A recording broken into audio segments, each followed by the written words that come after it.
And we should be live. Welcome everybody to another HomePod repair live stream. We've got another day of work cut out for ourselves here.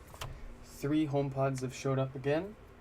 The first one here comes from Orlando, and they're experiencing death farts. The second HomePod that will get fixed up comes from Raj, and it's got no power. And we'll wrap up with an easier one for us from Frank that sent in just the amplifier board, and theirs has no power. So hopefully we've got a fairly easy set of repairs for us here today, and no surprises like yesterday's repairs were chock full of. So let's just let's get on started. I'm gonna grab a power cable here and just boot this up real quick and make sure that that it powers on here. But I'm also curious, after it boots up and we wake up the amplifier, how loud of a pop we hear coming from the subwoofer. That's a pretty good indicator of how severe the DC offset has gone, and usually that's coming from those capacitors on the back of the amplifier. So this simply, they just, capacitors go bad just like many other electronics components. They can go bad for really no reason, or they can they could be low quality parts that Apple may have used, but also over time there's a natural loss of capacitance in these specific types of capacitors. So eventually it's inevitable that they will lose their capacitance. The question really is, how long was that expected? And I'm not sure, because we don't really know what exact part Apple was using here, because they won't tell us. So anyways, let's power this up, and let's see if we hear a popping sound when it boots up, and exactly how bad that may be.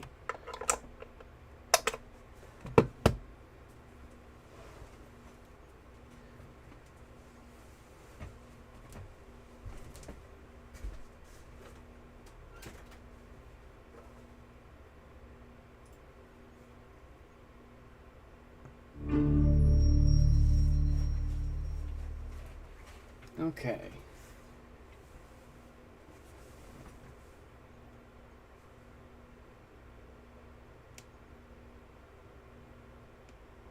Let's get the camera back up here.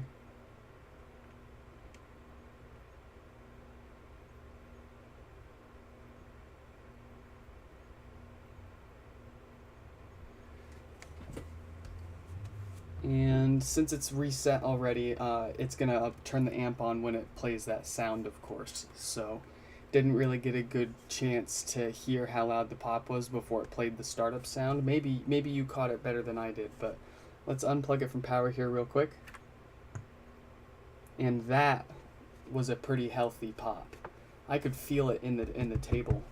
So most likely we've got our classic DC offset issue affecting this HomePod here. So let's crack it open and see what we've got going on inside. I'm going to start with our spudger here, and to avoid scratching or cracking this cover here, you'll want to try to keep your blade as as level with this surface as possible when you're going around and prying it up. It did, when I started getting more HomePods in for repair, this did honestly take me a little bit of time to get rather good at. I've actually, for some of my first few mail-ins that I got, I've ended up actually cracking their perfectly fine displays, and I pretty quickly ate through all of my good top covers,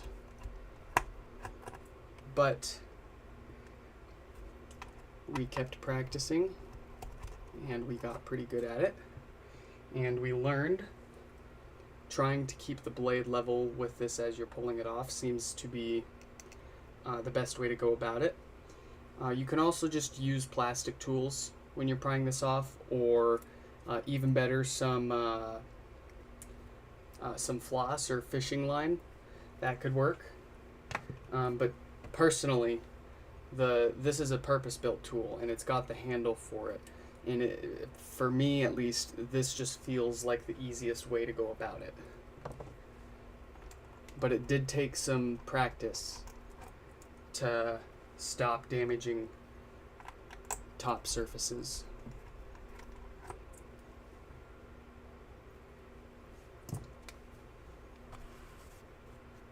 Let's get this display pried out now.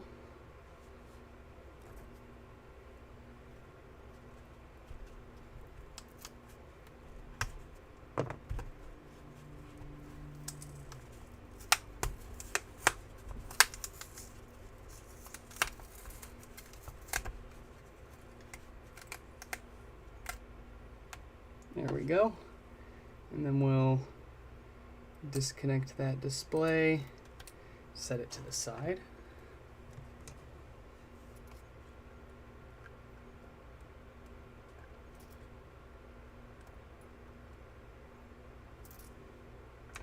Then we'll go on and unscrew this frame.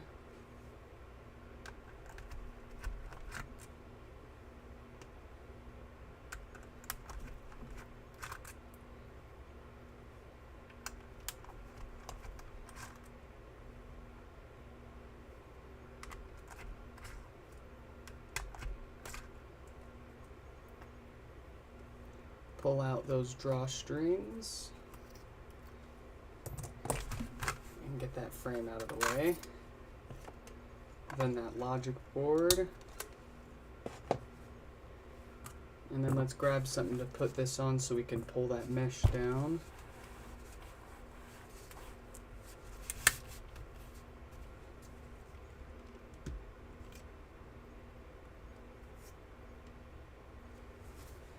And then we'll need to grab our tool here to pick off these rubber covers for these screws.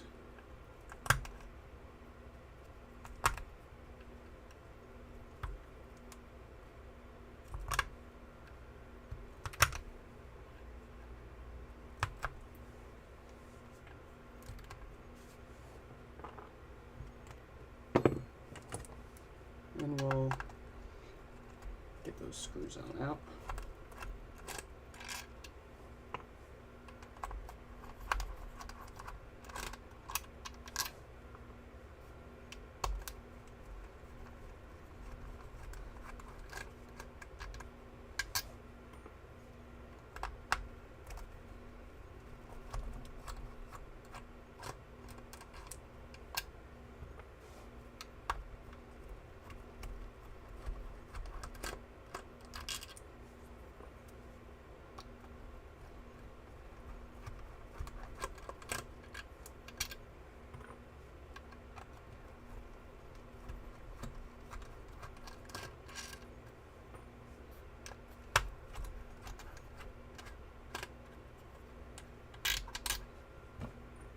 Alright, let's get that ribbon cable pulled out before we pry this basket off.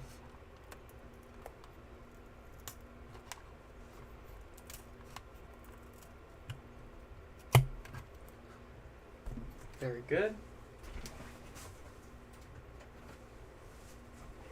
Just making sure I discharge before I pull this off. And we'll get our big flat head and pry that off. Yeah.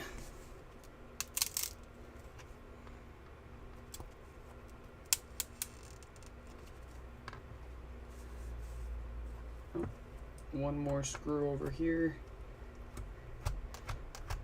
Glad we caught that before we started prying up over there. Not that it's really that big of a deal for this layer, but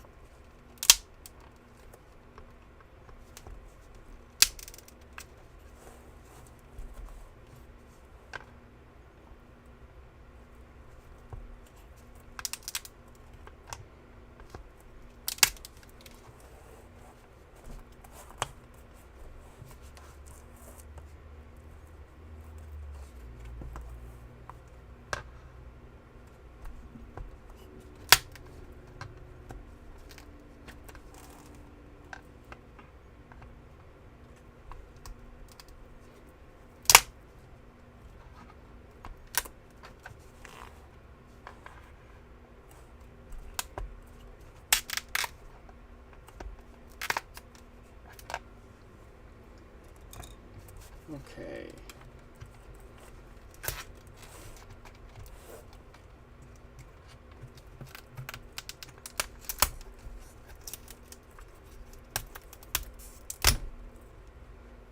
Alright.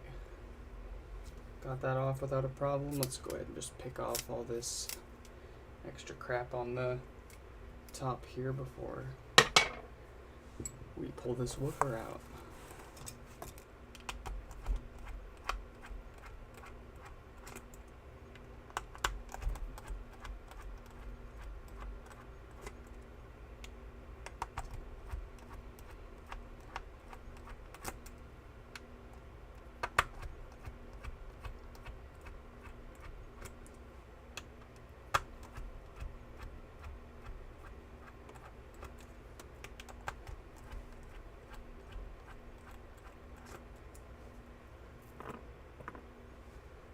Okay, let's get that woofer out.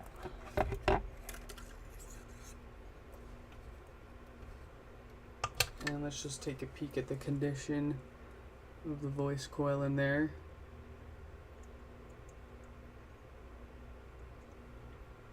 Looks good and feels good. Smells fine. So their woofer looks to be alright. That's a good sign, or good news.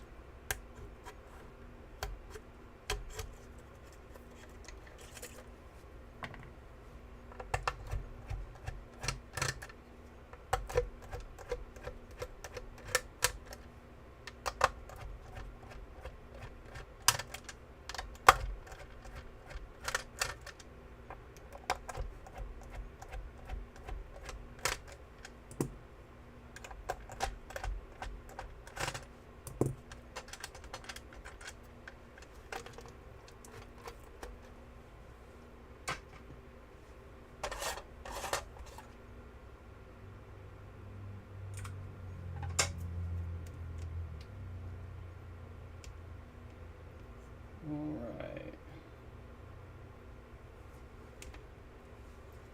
Let's get this power supply out.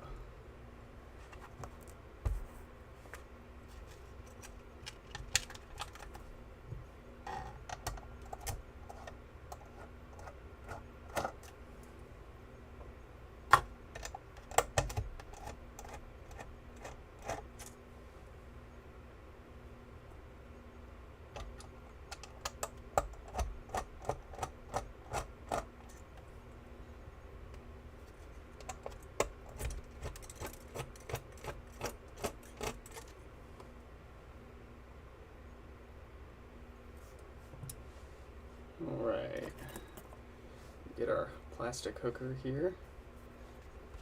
Pull this power supply straight out.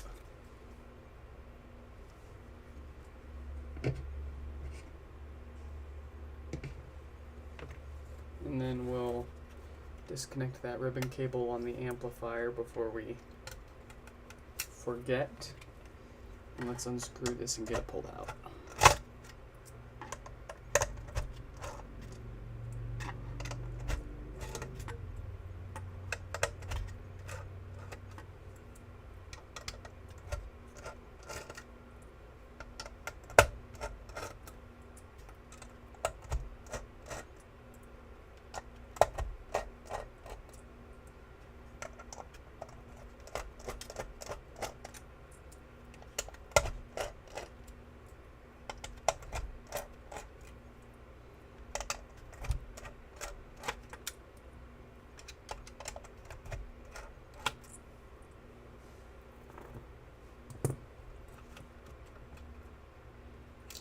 One more screw.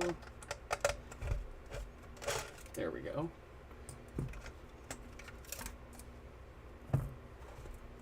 Set all this to the side.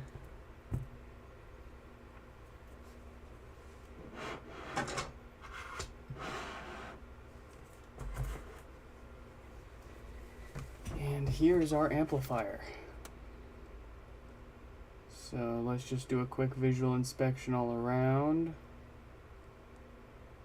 We've got a date code on this power diode of 1742K, and it looks to be in great shape. We've got Some odd corrosion here near the amplifier I see for the subwoofer, which is kind of strange.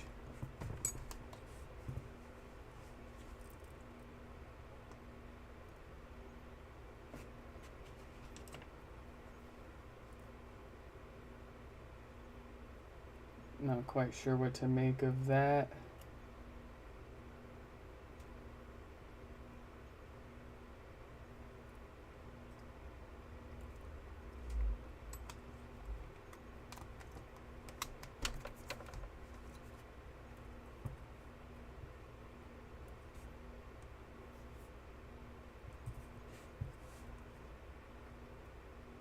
And there's like more over here. Huh. And there's some more in here.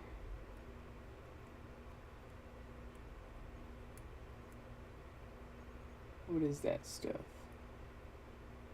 You know what else is interesting is these two aren't lined up.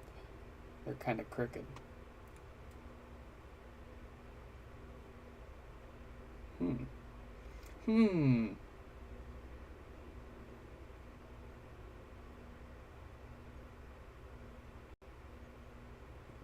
Alright, well, enough looking. Let's go ahead and clean some of that off real fast. And then we're going to test this board and see how much DC offset exactly it's producing. Let's see here. We're just going to get some Q-tip and isopropyl alcohol and just wipe that all down.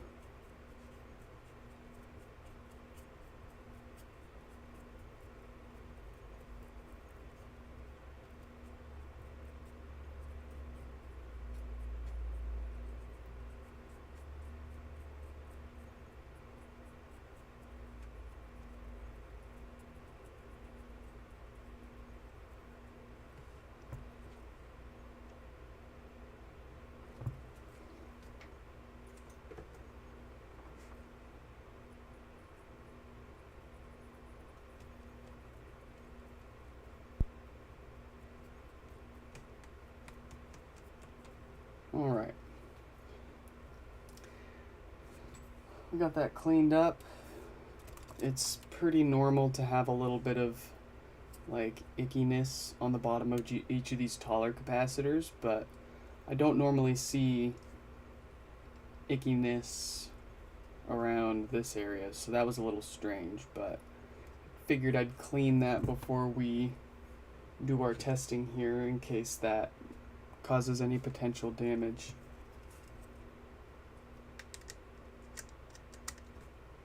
But we're going to boot this amp up and check and see how much DC it's producing onto the subwoofer. Get a gauge as to what we're aiming to fix here.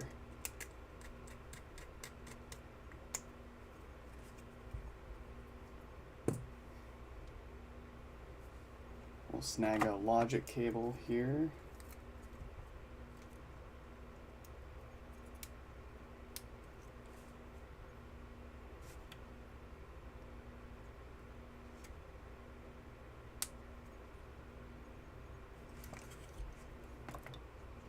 And get this logic board connected. Get a subwoofer connected. Grab some power. Turn on our multimeter. We've got that meter set into DC millivolts. And let's plug this on into some power and see if it's got any DC. Give me DC. Alright, so it's the board's booting up. We'll just wait for that to finish booting.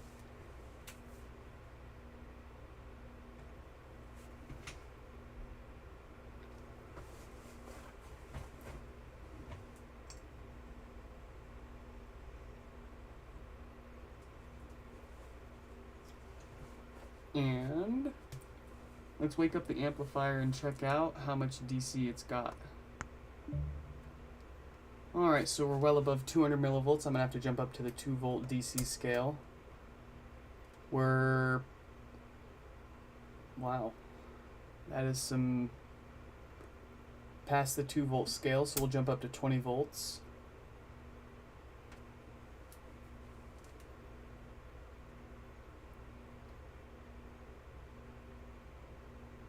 And then we know for sure that our popping and death farts is coming from this offset, because if we very carefully, I don't suggest this for everyone, but if we carefully go here while this is booted up and we fiddle with the subwoofer connector,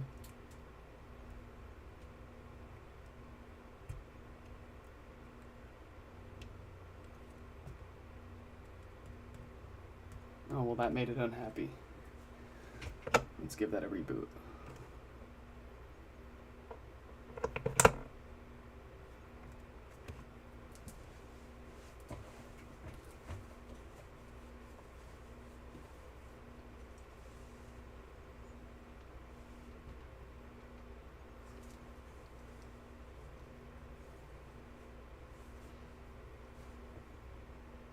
Alright, let's check that again. I'm having trouble connecting to the internet. For more info. So we've got 0.48, we've got half a volt. Let's play some music on this and see if we can get it to fart on camera for us.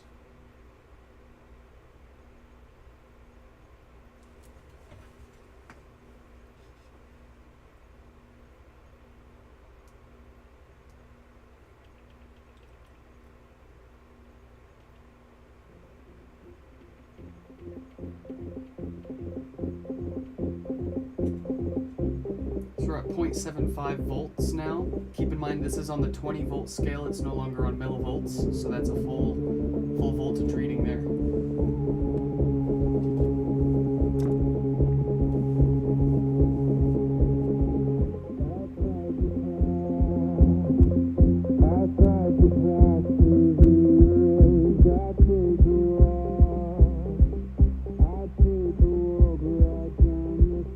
We're at 0.9 volts now.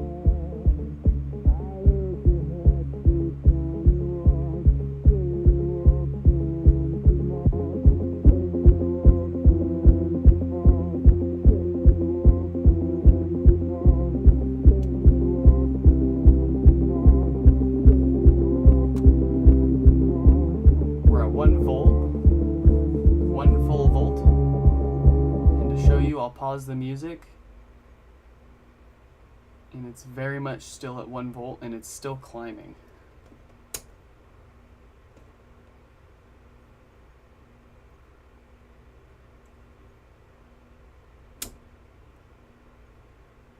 Yeah, that's pretty gnarly. So, and then if we unplug this from power, we get a pretty nasty pop.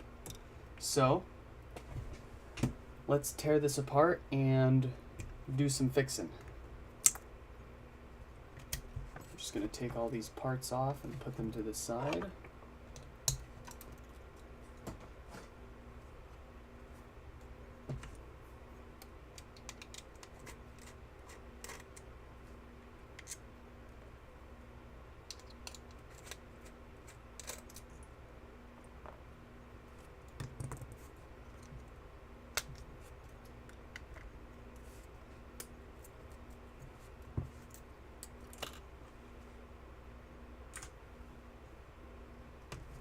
All right, where did I put that phone? Here we go.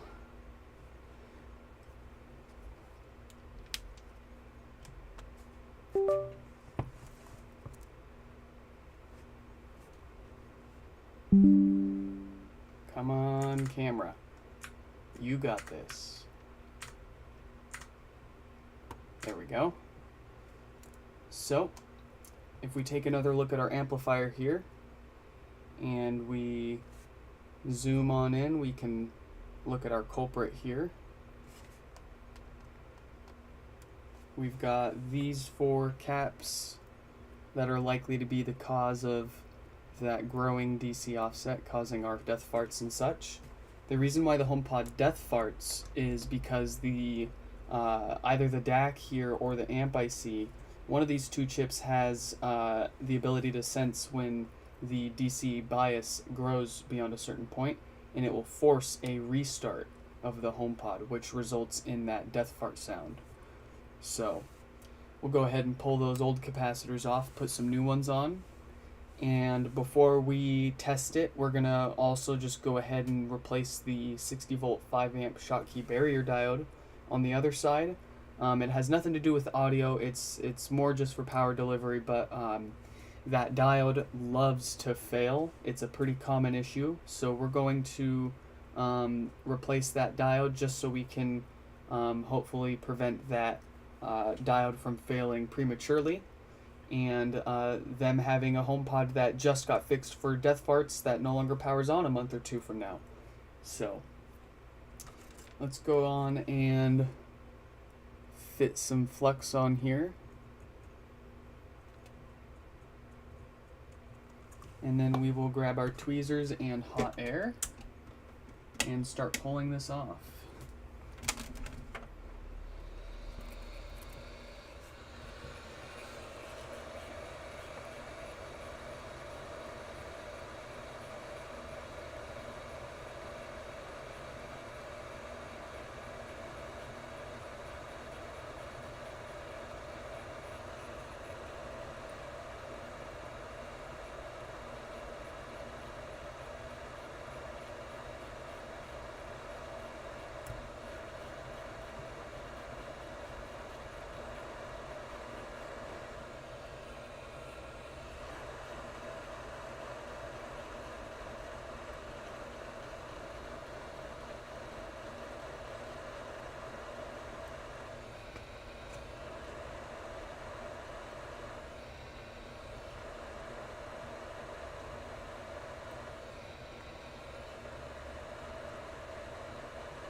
Alright, old capacitors are off.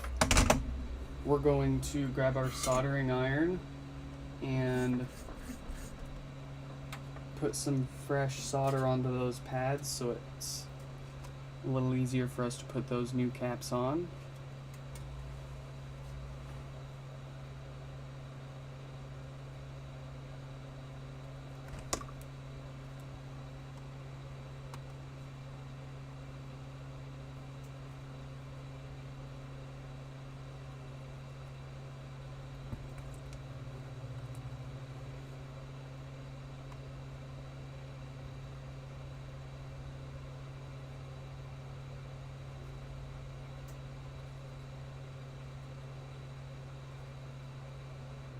All right.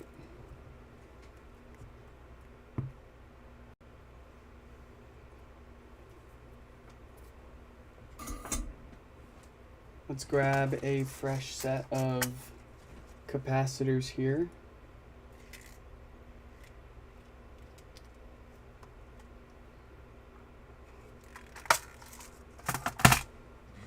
And we'll grab our hot air again. Put some flux on the first set of pads and start putting these new ones on.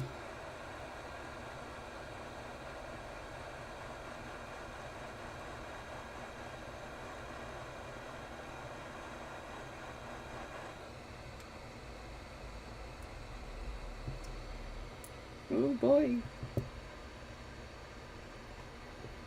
My hands do not feel like being steady today, it seems. That is no problem.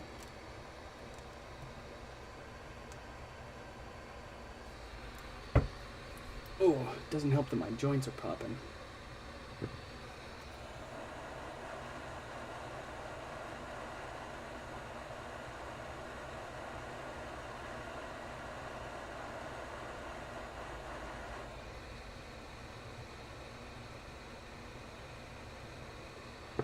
First one's on, let's put some flux on the next set of pads.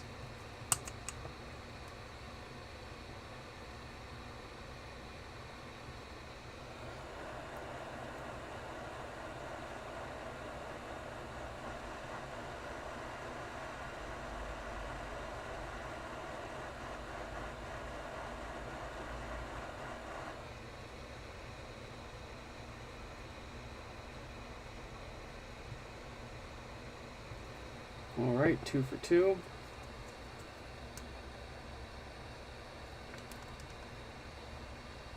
Ooh, sending you guys for a ride here. Let's get those third pads fluxed up.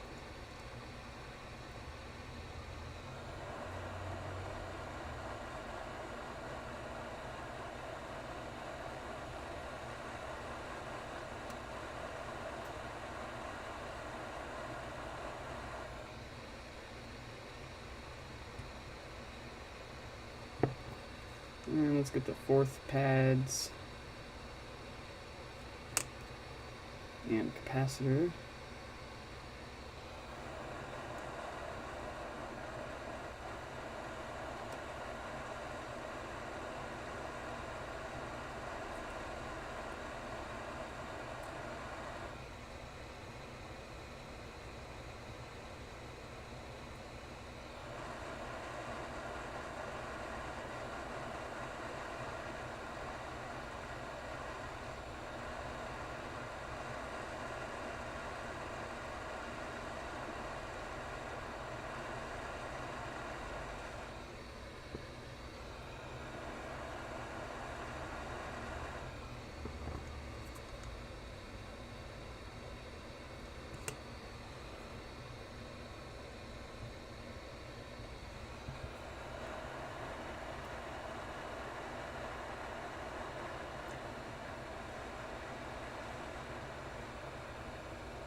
Gosh, I can't get a good angle at this.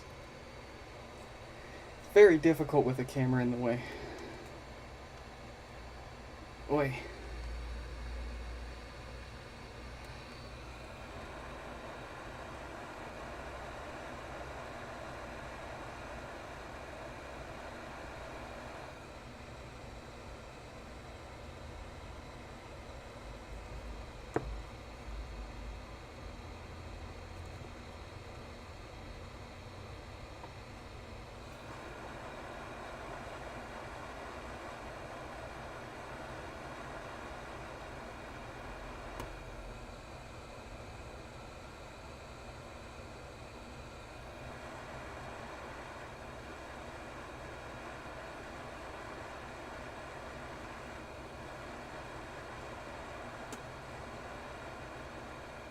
Gosh, why are these playing games?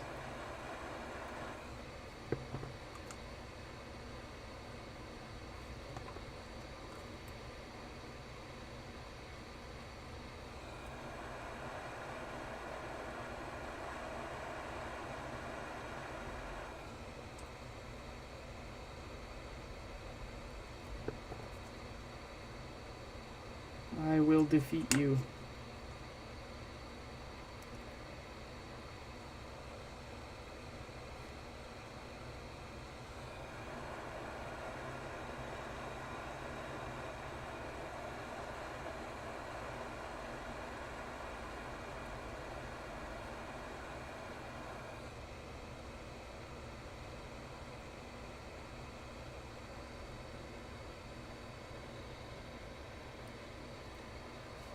All right. Whew.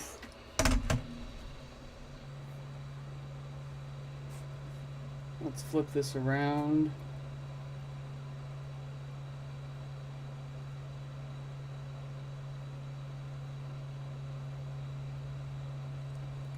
And get that diode replaced over there so we can prevent that no power issue from cropping up.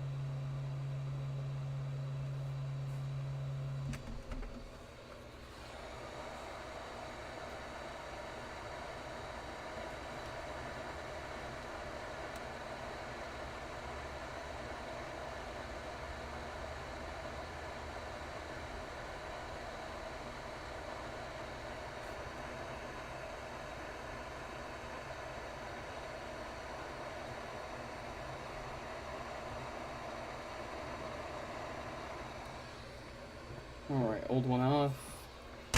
We'll grab a new one from the bin here.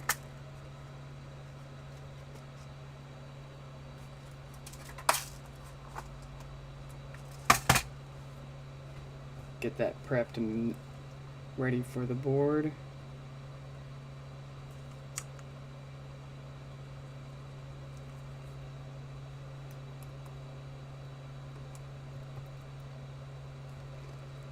Of course it wants to play games. Get out of here.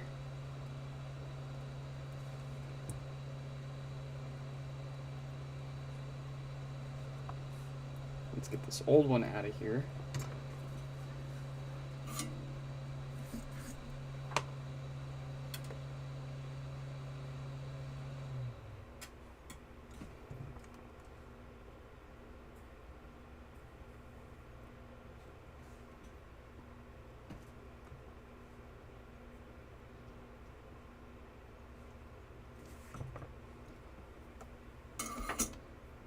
All right, time to go onto the board, little guy.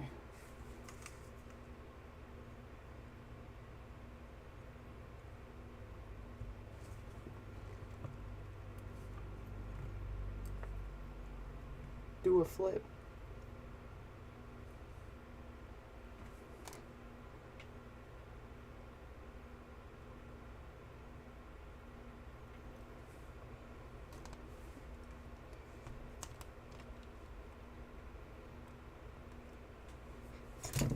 All right, let's go.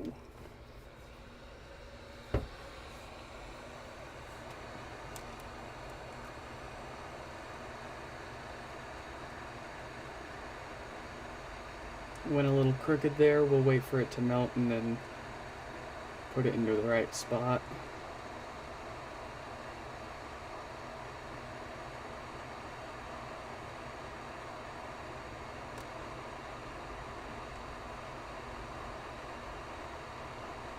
Here we go.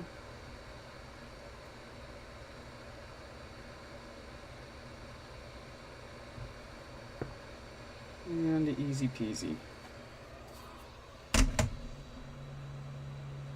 Let's clean this board up, take our time so it gives it a chance to cool down thoroughly.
Okay. I think we've given that plenty of time to cool down and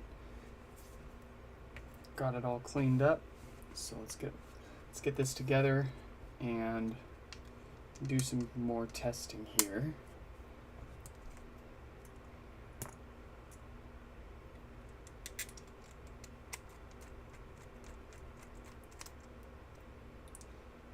So ideally, after these repairs, we shouldn't see more than 50 millivolts of DC offset on the meter here, and we should not see that DC offset number growing too rapidly either.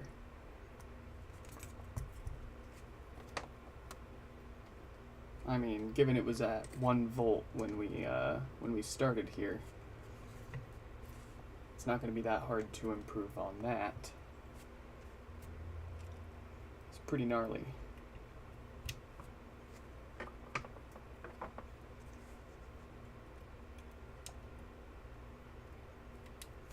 Okay, let's boot this baby up. And very good, we didn't break anything.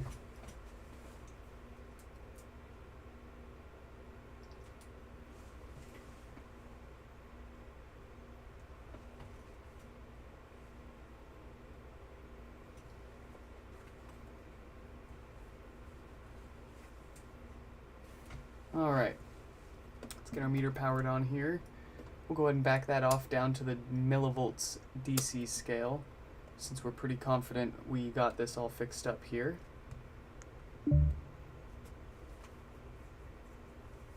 And beautiful. We've got, and that number's probably going to fall a little bit more as these capacitors break in, of course. But this is an excellent result. Far below 50 millivolts. I mean, far less than the 1 full volt that we had earlier. Very good. And if we unplug it from power, we shouldn't hear any significant popping either. Wonderful. This one is all fixed up. So let's get these parts put back into their HomePod and move on to the second one, huh?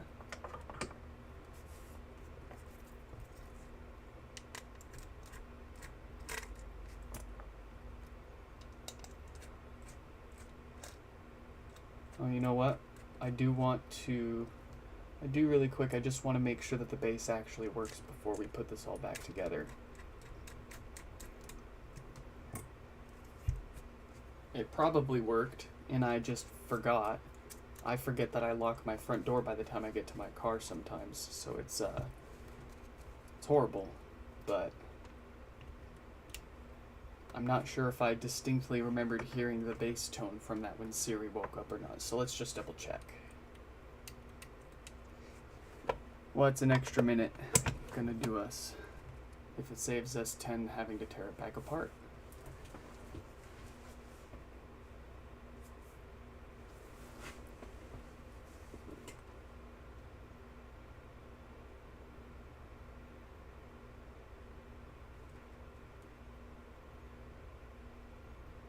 Alright. I'm having trouble connecting to the internet. For more info. Yep, I can hear her. I can hear Siri complaining. So the base is working. Very, very good. Let's throw this back together, shall we?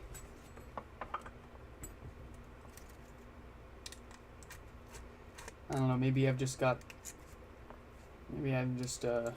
ruined after yesterday. 2 different amplifiers suddenly no longer having bass. That was very strange. And I will get to the bottom of that.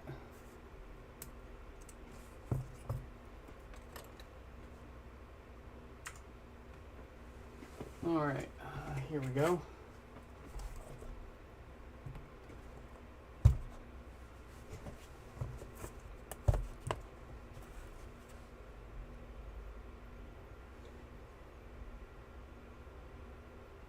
Let's get the amplifier dropped in.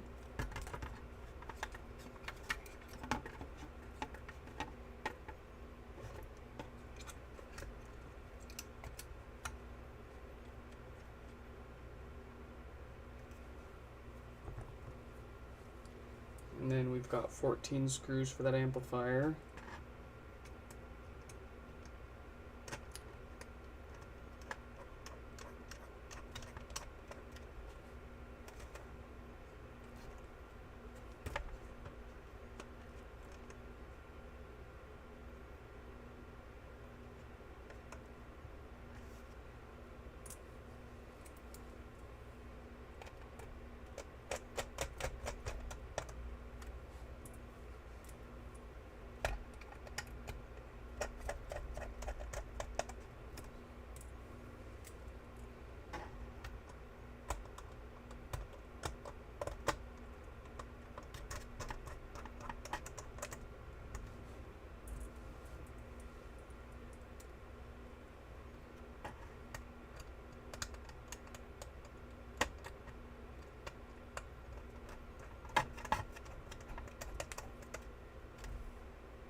let's do some sanity checking here. Make sure that this boots up.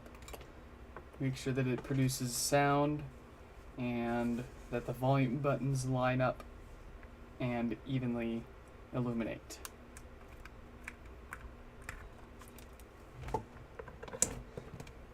Voila.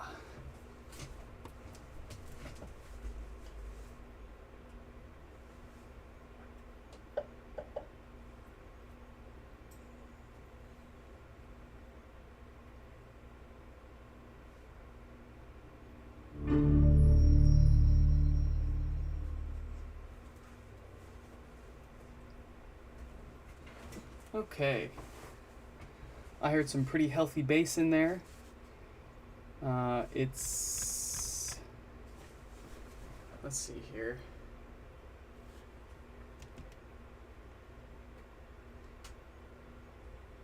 Lost our camera, 1 second. That setup prompt will kill my camera every time. Okay. Let's set this guy up.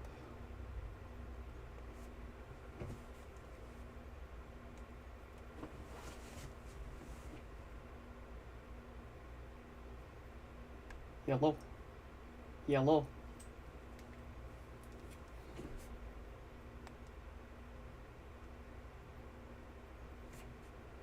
There we go.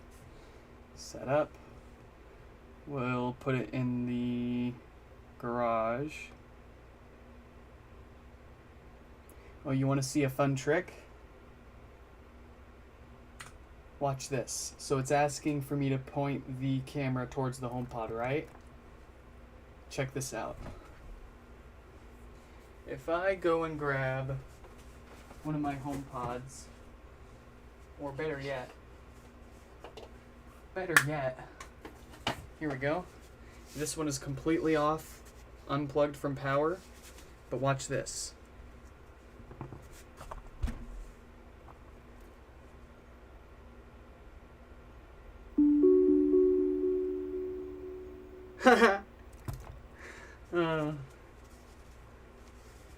That's great.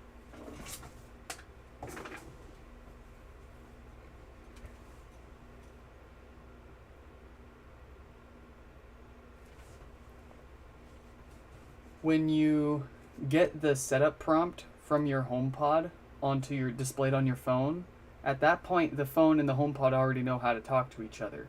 So I have a feeling that the whole point the camera at the top of the HomePod thing is more of a gimmick, because you can literally just point the camera at any HomePod, online, offline, working or broken or otherwise, and it will proceed with the setup on the HomePod that made the pop-up on your phone show up in the first place, regardless of which HomePod you point the camera at.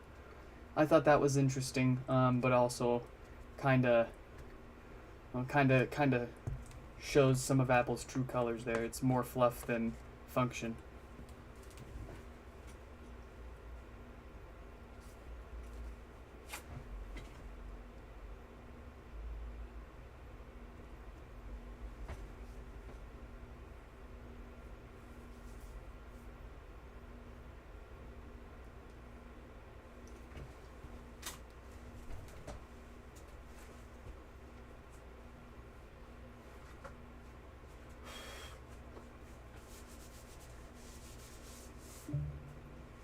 Alright, so that's set up pretty fast.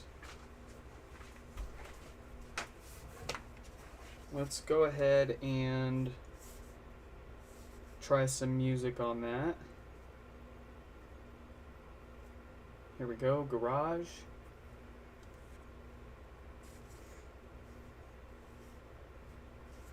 And let's get copyrighted by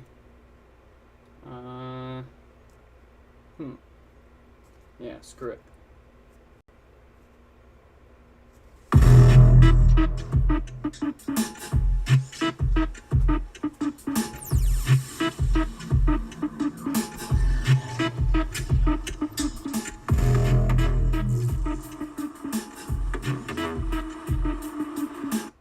All right, it sounds excellent.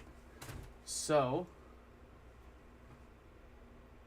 bleh, pulling some hair out of my mouth and it's not mine. Let's disconnect that from power. We'll set it to the side. We don't want to forget to factory reset this before we send it back, although it wouldn't be a huge deal.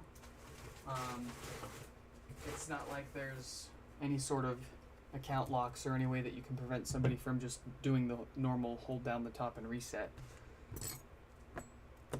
So, we've got our second HomePod out here now. Let's go ahead and update our text status here.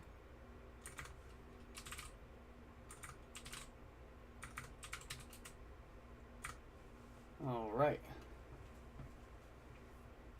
Now this one has no power, so let's find out if that's the case. We're going to plug this in. And, yep, indeed we've got no response whatsoever.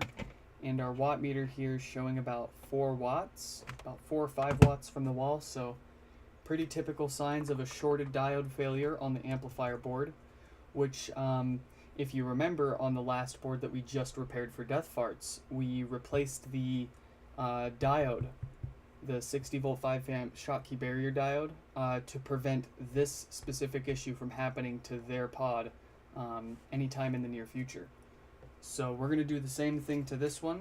We're going to tear it apart and then verify that the diode is indeed shorted and the source of our no power problem here. We'll replace that diode, and then we will power the amplifier up real quick just to see if it's got any DC offset to take care of before we throw this all the way back together. So, I'm going to hazard a guess based on the texture of the shmoo on the top of the touch panel here that this may be a HomePod for the kitchen. I could be wrong, but the HomePod that I have in my kitchen looks just like this, so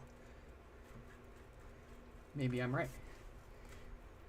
Not that it matters, but I like taking fun guesses at things like that.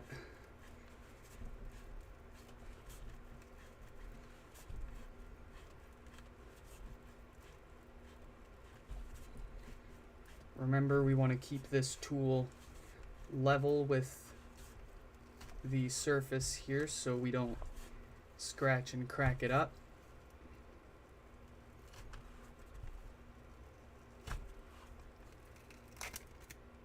And voila. Now, sometimes it's inevitable. You may scratch it just a little bit, but as you can see, the majority of the scratches that you might put on the underneath of this won't actually show through. So it's pretty forgiving. But I saw somebody else suggest if you scratch the white ones too deep and it shows through, you can always use some whiteout on the bottom side, and that will make it blend in pretty well.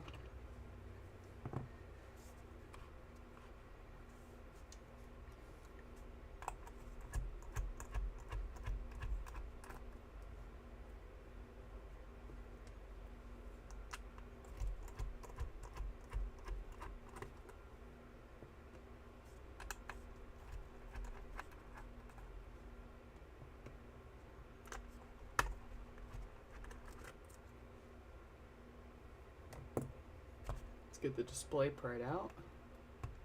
Both layers, not just the plastic. We want to pry off both of these layers as a single unit.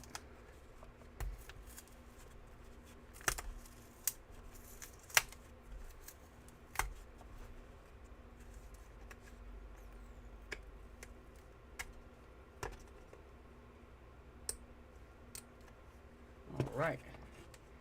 Display is off.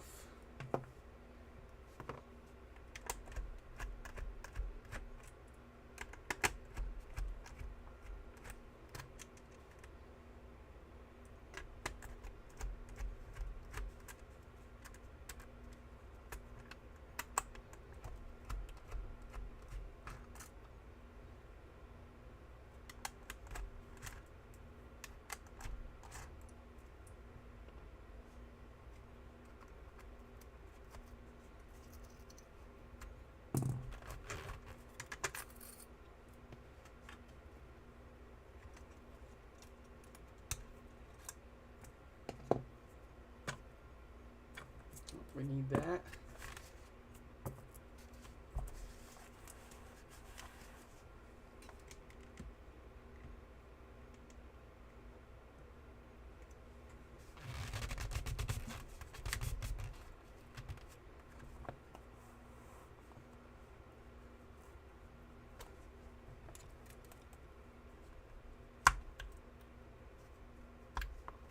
Whee!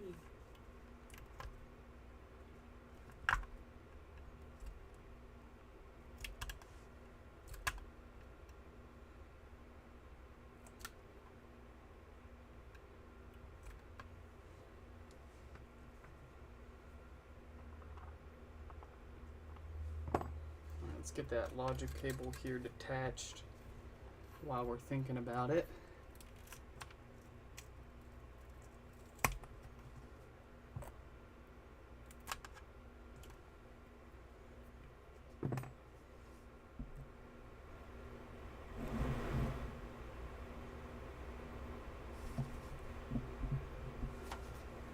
And let's get these screws taken out.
Alright, time for the big fat flathead and the pry of shame.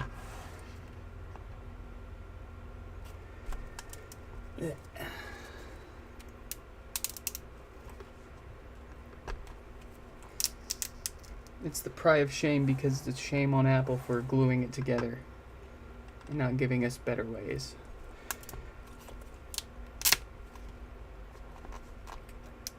I feel like a company should be responsible for the products that it sells. That includes everything from making it to its proper ability to be repaired or reused for other parts. None of this locking people out crap. I hate this new self-service repair program too, because it still doesn't really give you very good access to a lot of parts. I was hoping I was going to be able to buy an iPhone 11 Plus screen for my busted one, but they only started doing it, I think, for like the 12 models, which kind of sucks.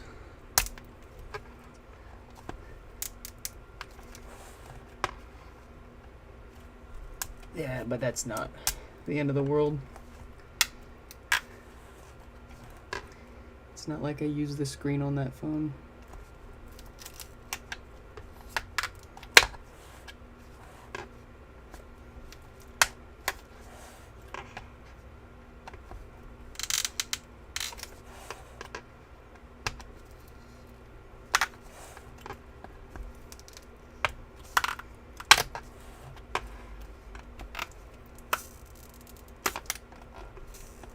All right.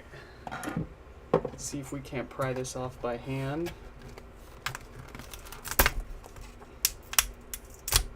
There we go. Easy peasy.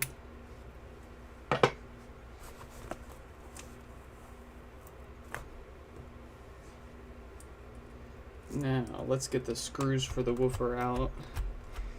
So we can get that out of the way.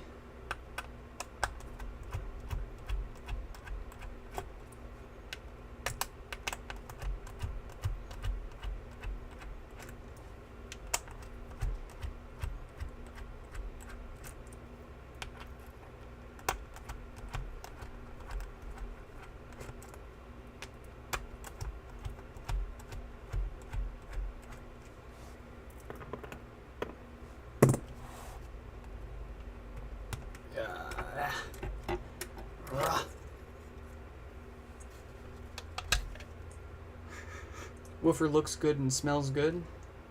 Feels good. That's a good woofer.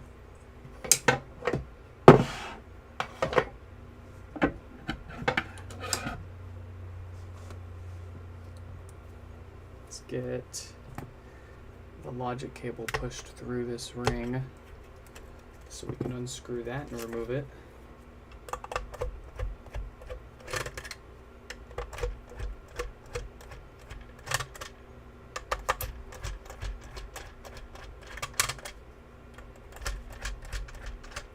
Oh, and you may have noticed that out of all the screws that I take out of these HomePods, these are the only screws that I don't take out and set to the side.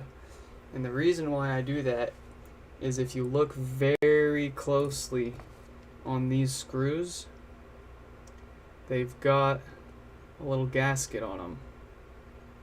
And that gasket loves to get lost. And it's very important that you keep that gasket for these screws. So that's why I keep these screws in here.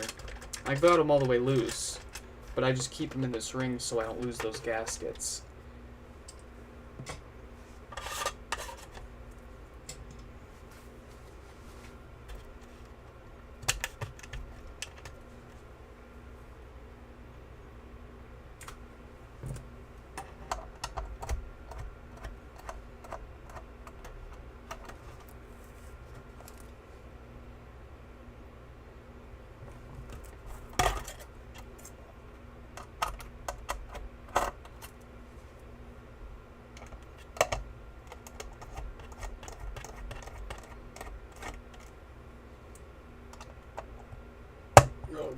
Yeah, get him.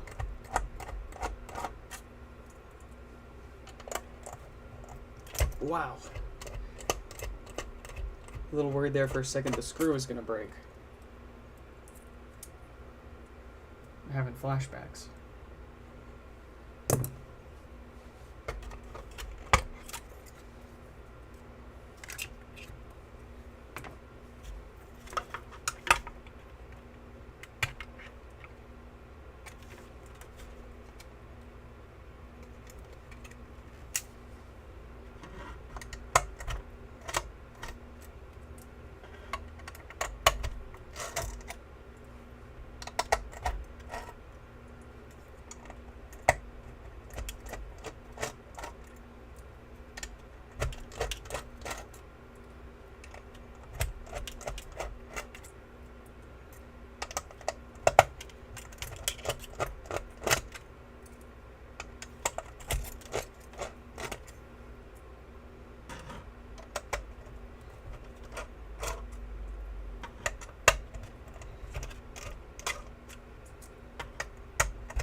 Alright, what do we got here? Let's bring up our multimeter. Take those probes off the woofer here. We don't need that connected right now. But what we want to do is get our meter turned on. Set that over to continuity test mode so that it beeps if there's continuity. And then we want to check this, covering the camera there. Bring this up so you can see a little better too. We want to test this diode right here. So it doesn't matter which polarity we use our probes here, but we'll just stick one on the big pin on the bottom and then we're going to test each pin on the top. If this diode is good, then there should be no continuity and the meter should not beep. If this diode is bad, or if this diode has shorted out, then it will show that it has continuity and the meter will beep, indicating that we need to replace this diode. And I think we all know what to expect. Yeah. So, we've got a date code on that diode of 1746K. Based on experience, if I see 1746K or 1748K, I don't typically even bother testing the diode. I just go ahead and replace it, because diodes with those two date codes tend to be the ones that I see most often coming in for this repair. So, we are going to switch cameras and then pull this diode off and replace it. And then we'll get this amplifier booted up and see if it's also got any DC offset to take care of.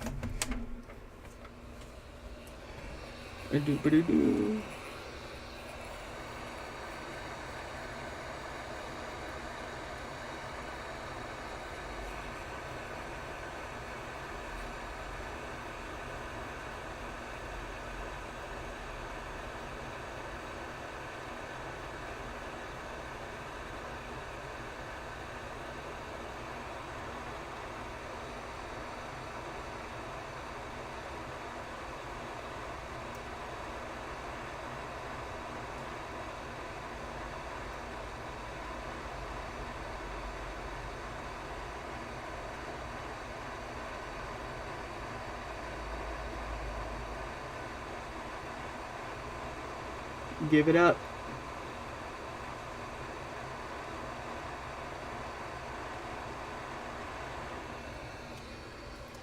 Here we go.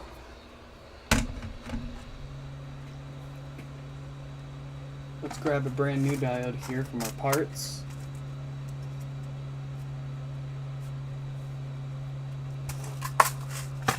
And we'll get that new diode prepared for installation here.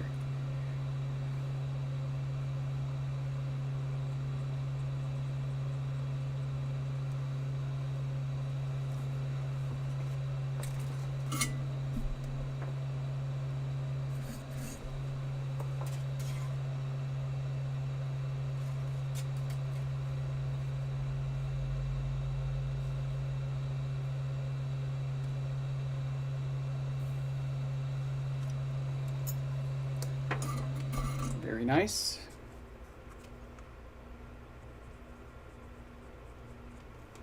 Let's get that old one out of the way so we don't mix them up.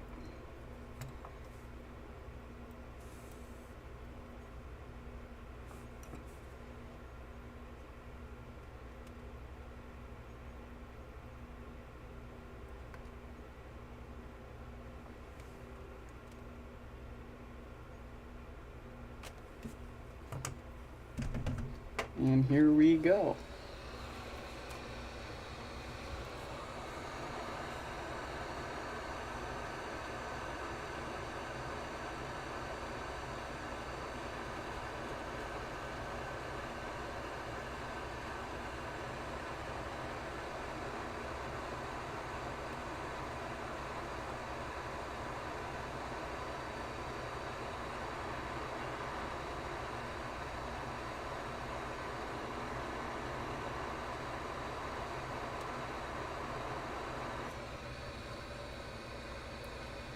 Wait for that solder to solidify. There we go. Too easy.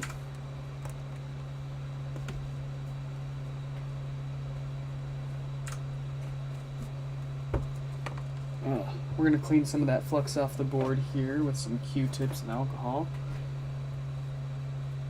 And then that should give it enough time to have cooled down for us to power this board up.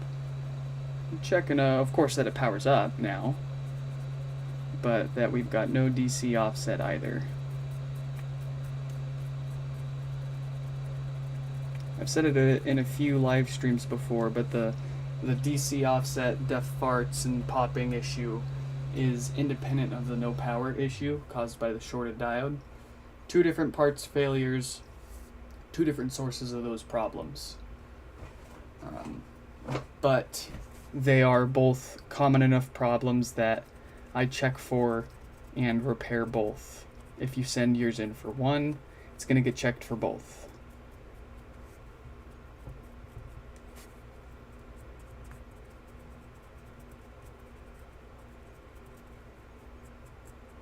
Alright.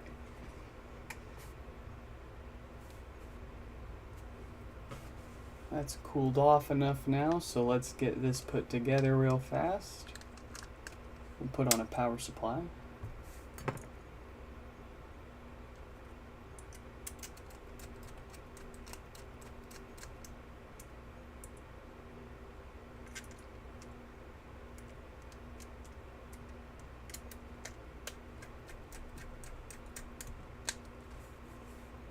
And then we'll get a logic cable for that logic board.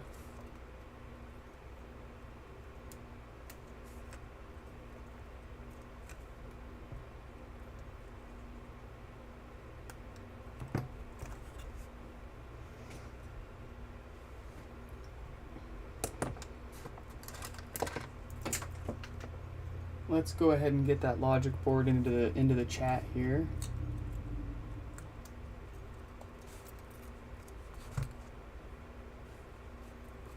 See, where can we put this where it doesn't, yeah, that'll work. That'll do. Let's get a subwoofer. Let's connect our multimeter to that subwoofer so that we can get a good reading on any DC offset.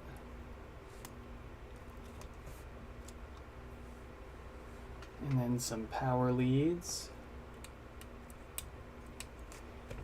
And then, of course, power. So, did our no power repair work?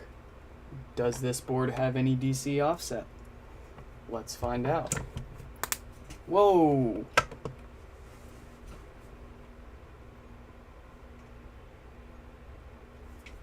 Something blue. Let's take a look.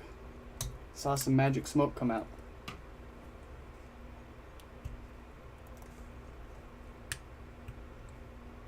That was spooky.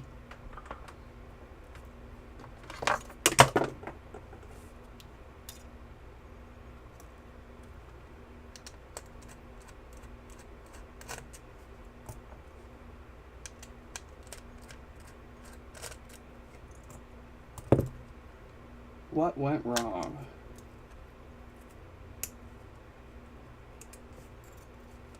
That was a first.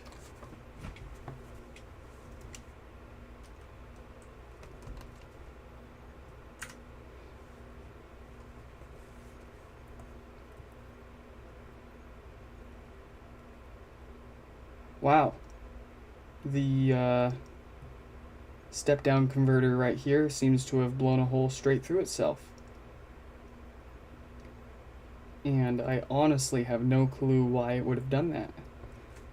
Sometimes these just seem to love going bad, which is strange, but for posterity here, let's go ahead and double check that our cap here isn't still short, or our diode here, I should say, isn't still shorting out. It should be fine. Yep. Diode is still good. There's no short there. So let's go ahead and replace this step down converter. I'm gonna pull it off of another board here for parts. Let's see. First try.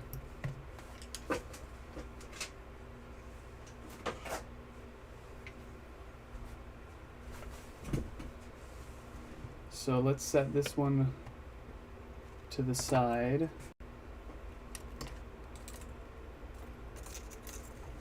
And let's grab our parts board here. Find that step down converter.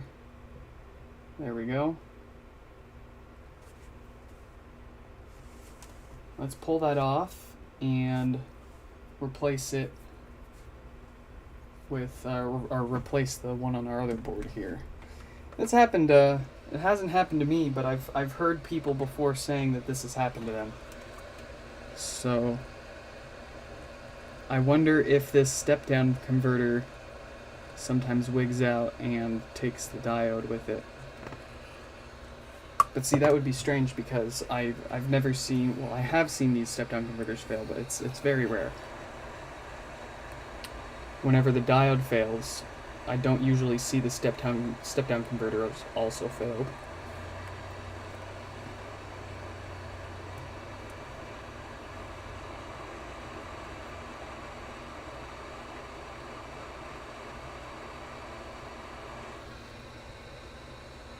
Old one off without a problem. Set that board to the side. Bring back our original board.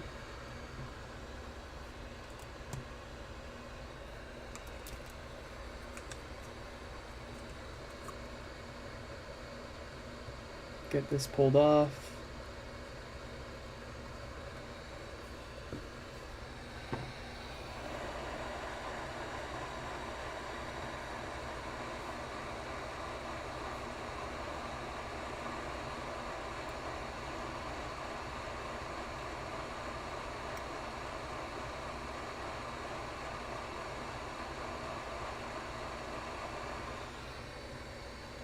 Alright, old one is off.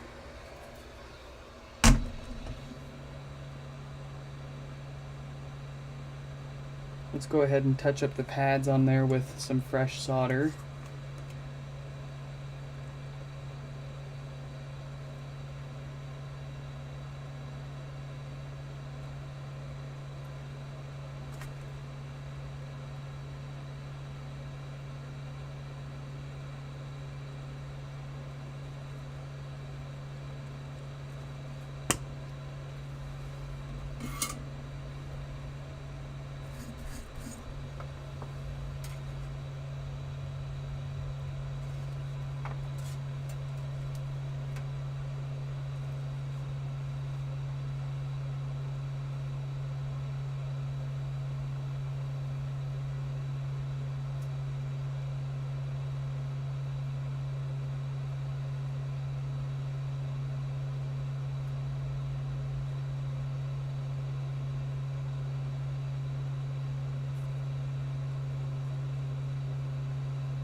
Alright, we got a little too much on that big pad in the middle, so let's suck some of that off.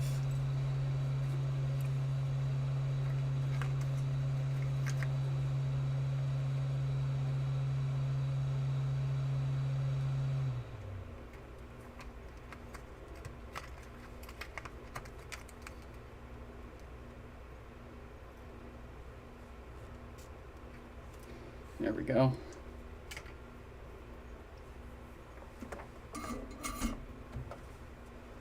Let's get some more flux on there and then put this new used step-down converter on.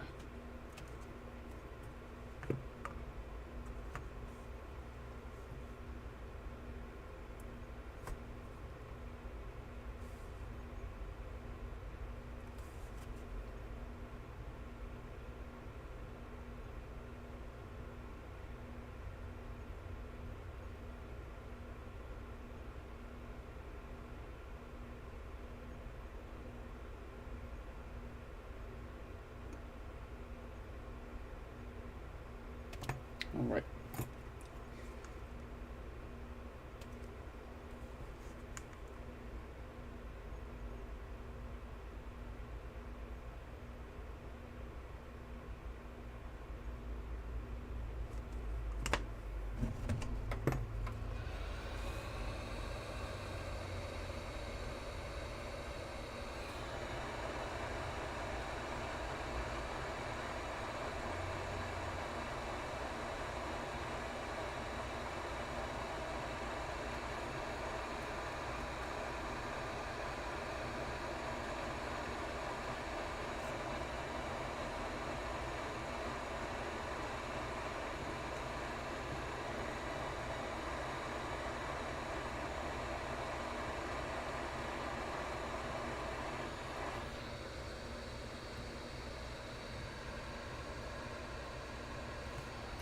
All right.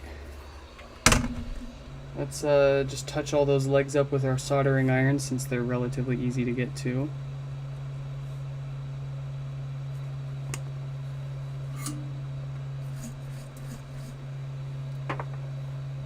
Yeah, flux can help with the flow of solder when you're pulling components off. I don't always use it. So it kind of just go more by how much shit I feel like putting up with. But flux will help pulling components off.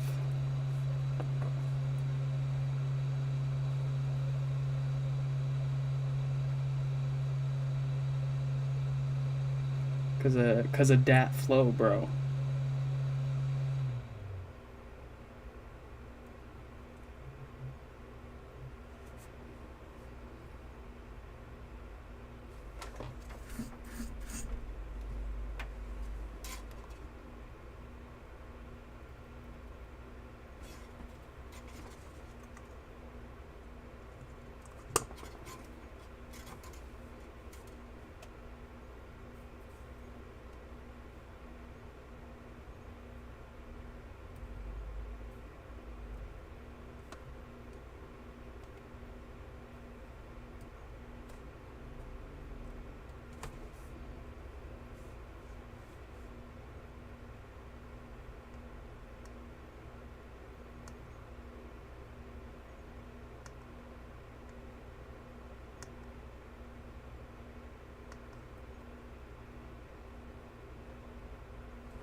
All right.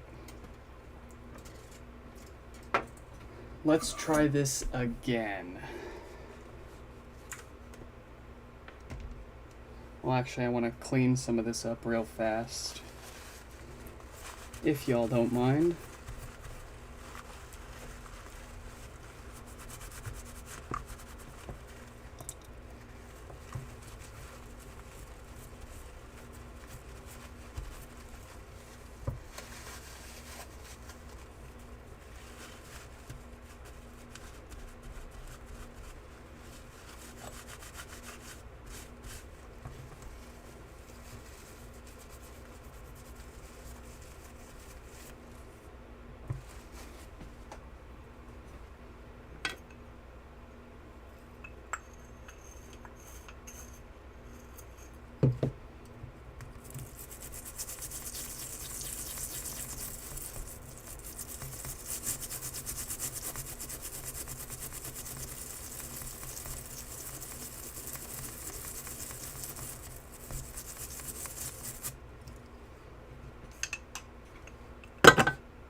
Okay. Take two.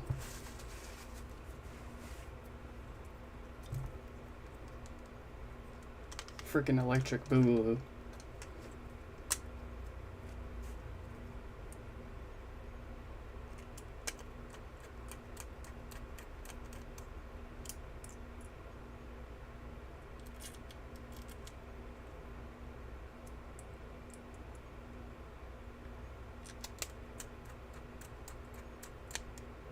I'll give it from my gut feeling about a 50% chance of this working and about a 50% chance of it just blowing up again.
I guess let's get the close-up camera real close to that there.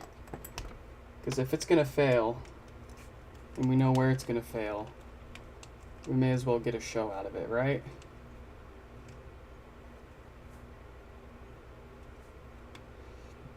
I see a hair.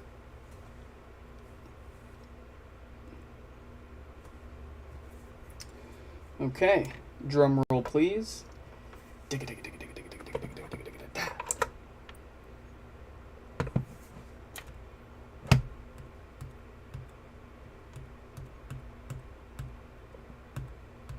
Oh, did this fry my freaking logic board too? I'm gonna be super upset.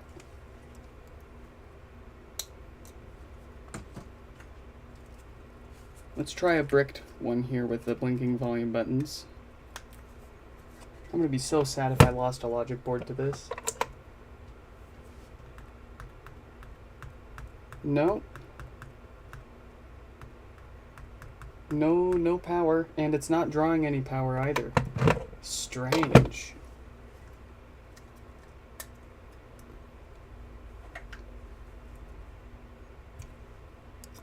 What's going on here?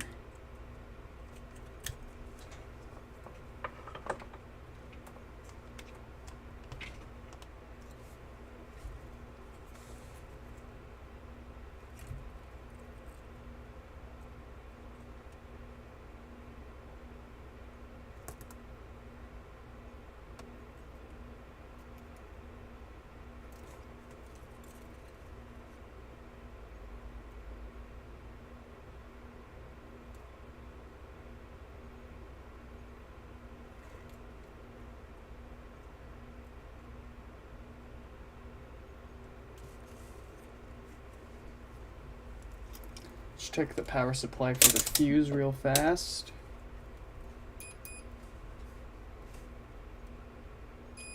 Power supply fuse is still good.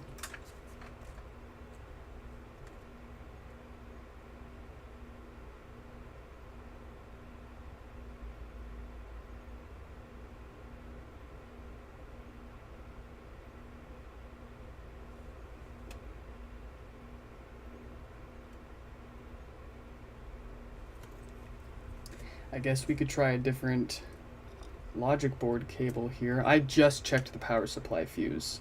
It's good.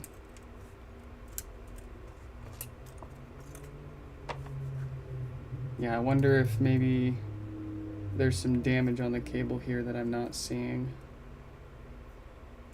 We'll try a different one here real quick.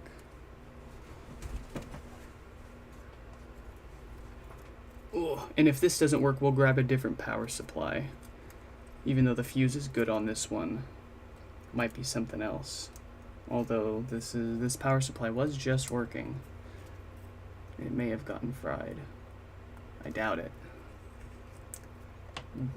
Pressing F to doubt.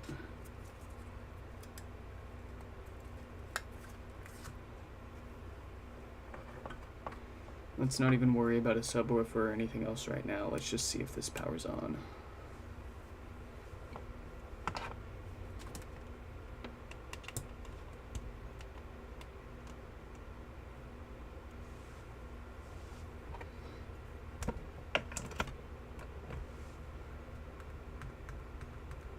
Interesting.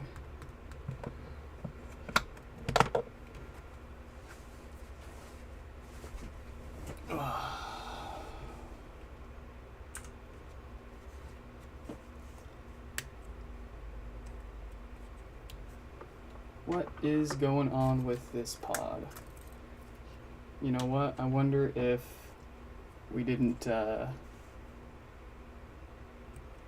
get that step-down converter fully put on.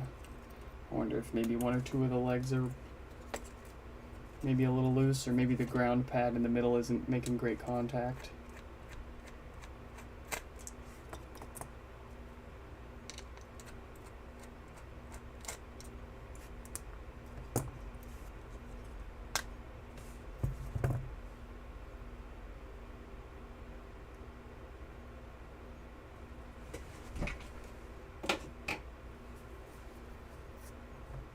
Let's go ahead and just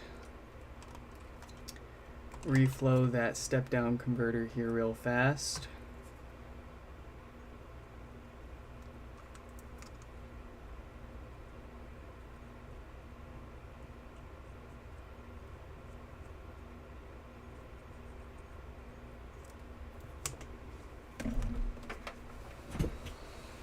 And then we'll try a different power supply when we put this back together.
All right.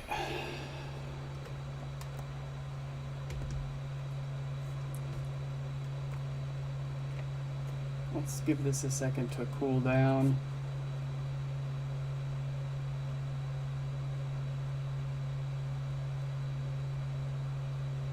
It's also possible that the step down converter that we got, that we pulled off this board, is also bad.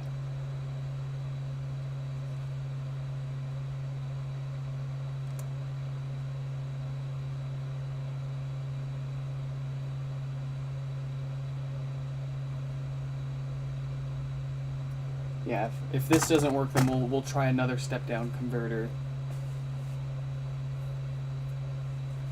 And if that doesn't work, then we will try a different amplifier board. We will just replace the amplifier board entirely and dig deeper into this at a future date.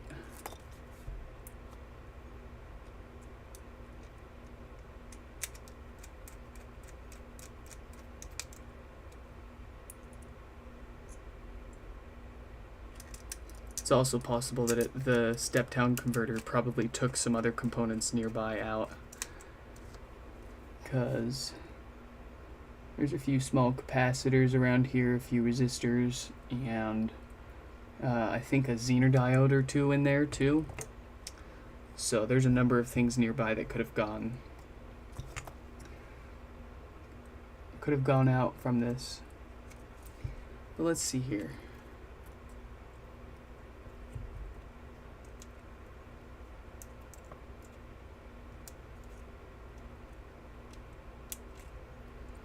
Did we get lucky? We're going to try a bricked logic board first.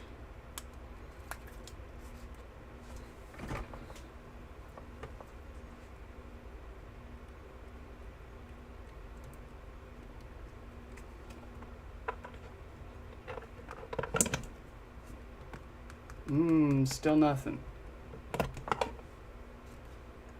All right. Then what we will do, let's try another step down converter. If that doesn't work, then we're just going to replace the amplifier board entirely, because I only want to spend so much time on each board before it's too much time and not really worth it, at least for now. I save all the boards that I've kept for, that I've gotten when I replace other people's boards here. And someday I'll get to them all. But let's see.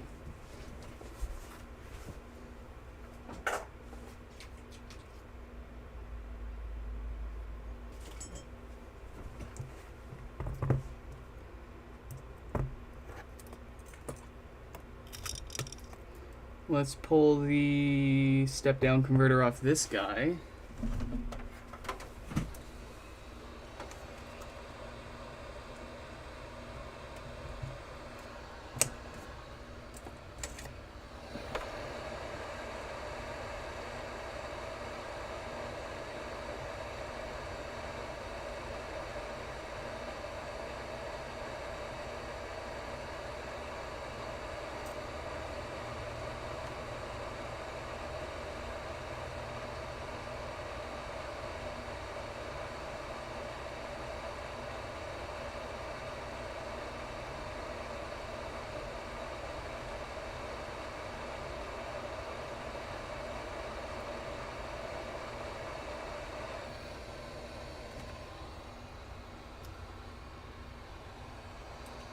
Out with the old.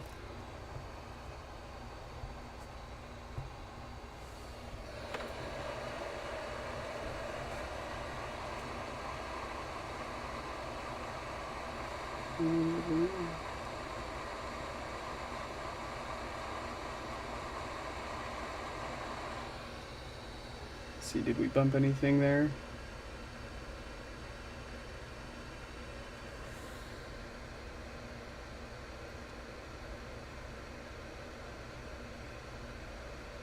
Nope, everything still looks good. Everything is still on there.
Sorry about that, forgot to switch the cameras here. But we already replaced this step down converter again here, so we're just going to touch those pads up with our iron.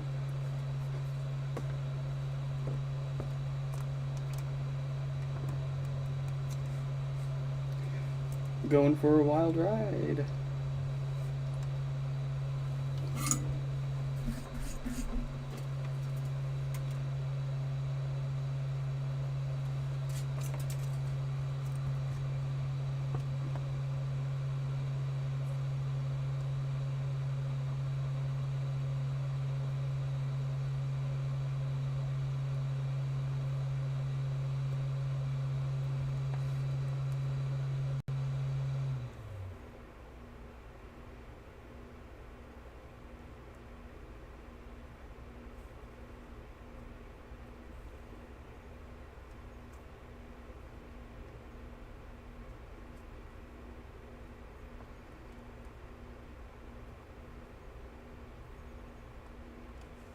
All right.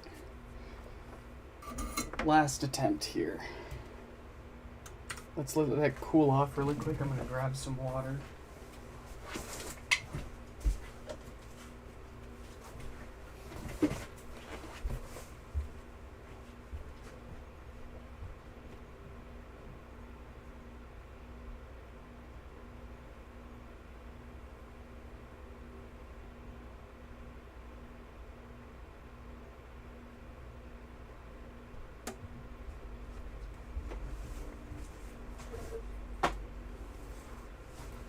Okay.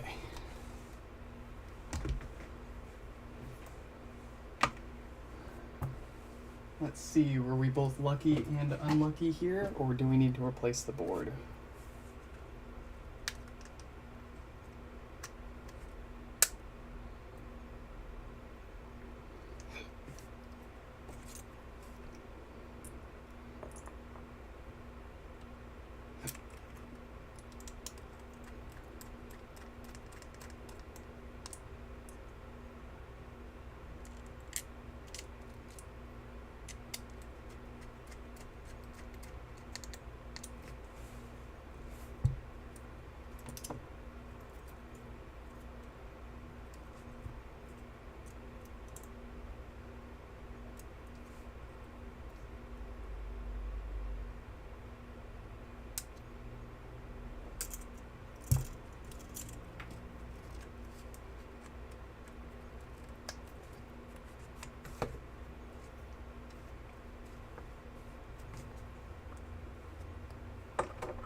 All right.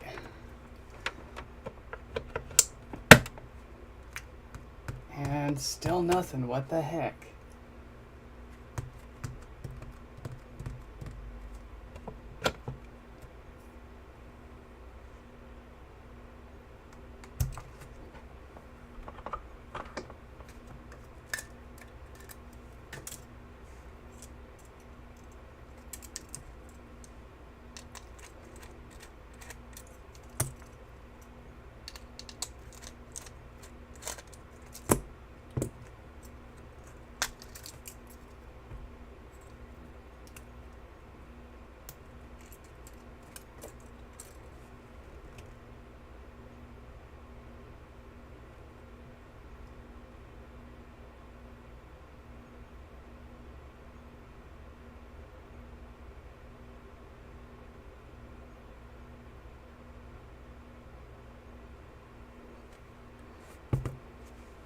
Okay.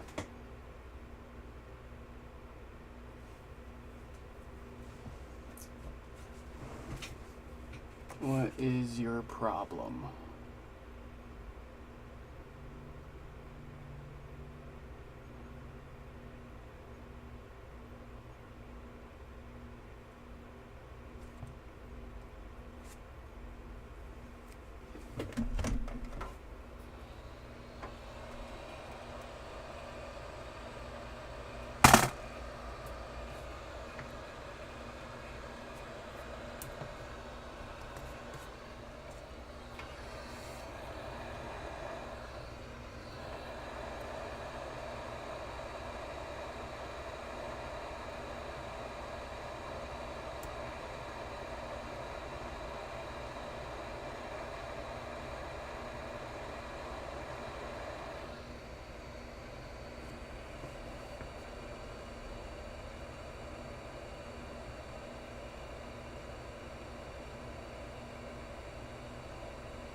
Okay, so we replaced one of the...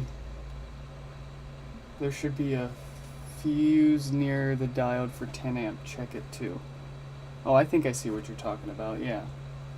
We'll go ahead and check that here. It looks fine, but let's find out. Yep, it's still good. Alright, so we went ahead and replaced there's a really tiny little Zener diode to the left of the step-down converter. We went ahead and replaced that. I've seen those blow up before when the step-down converter also goes out. So let's see, let's fingers crossed this is it, because if this isn't it, I'm out of ideas. And that is still pretty hot, so we'll want to give this a second to cool down as we put this together.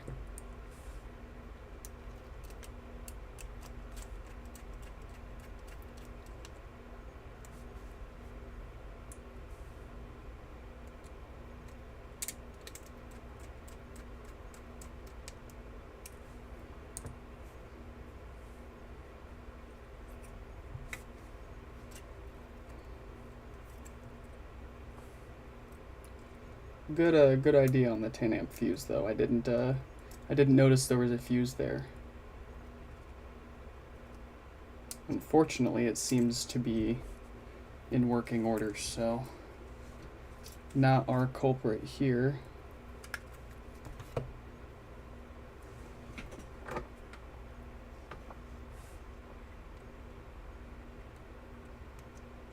All right, let's see. Oh ho! Look at that! Yeah! Yeah! Let me zoom in and show you really quick exactly what I replaced. And this is going to be really tricky to show you guys. It's incredibly small. I will need to dig into my Discord comments, or my Discord messages from a few months ago where I read the markings off of this component with my little lens here. So let's get that put onto our phone, and we will take a closer look. I'll pull another pod here to show you. And get that unplugged from power so we don't short something out on accident. I cannot believe we got that. Okay. So where's our diode?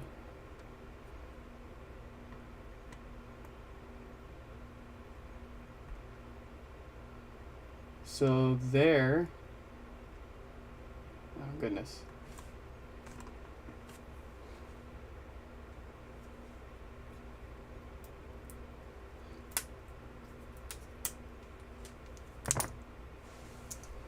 Alright, that should make it easier. So there is our step-down converter. You can see to the right of that, that's where the Schottky barrier diode would normally go, but I don't have one on this board. This is just a parts board. But if we keep going to the left of the step-down converter here, let me try to grab a pointing tool. Sorry, this is rather difficult. 1 second.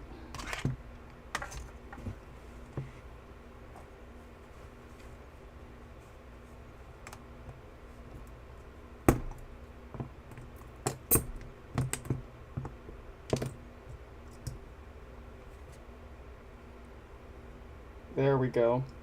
So there's our step-down converter. To the right of that, you can see where the diode would go. And if we go to the left,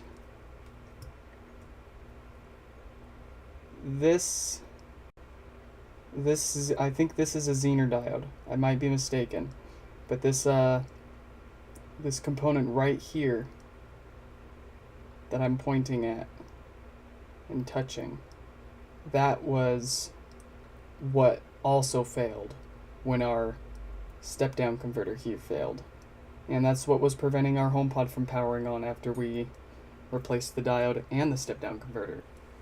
So pretty interesting results here. But let's get our regular cameras switched up here. All right. Very good, very good, very good, very good.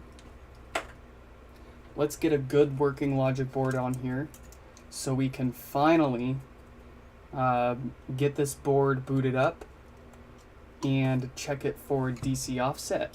Yeah? You almost forgot we were doing that, huh? That was a rabbit hole.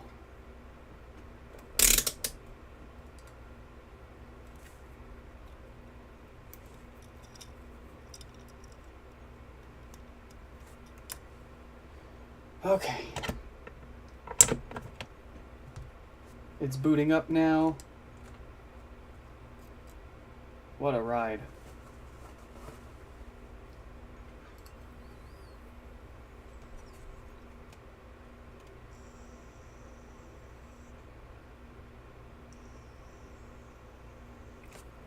All right, drum roll please. Do we have bass? Yes, we do.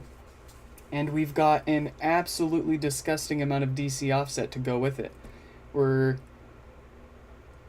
creeping up 200 millivolts DC here. So if this board wasn't giving us enough work as it is, oh, and you can hear that popping when I unplug it. It needs some DC offset repair. So let's go ahead and knock that out. And then hopefully this board will be happy. Goodness. Very needy.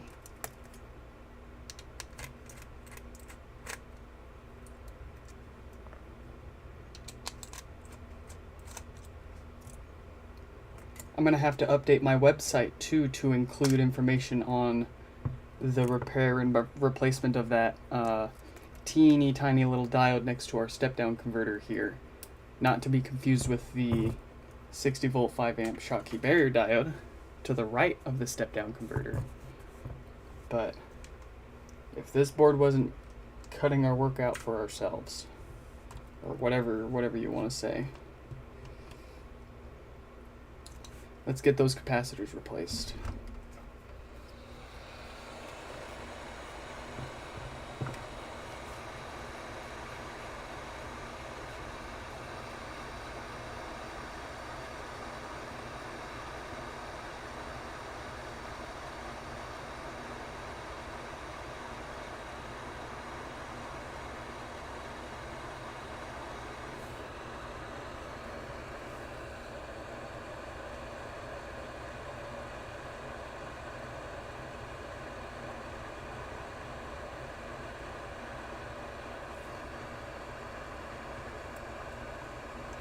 Give it up.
Okay, got some fresh solder on those pads. Let's grab some new capacitors.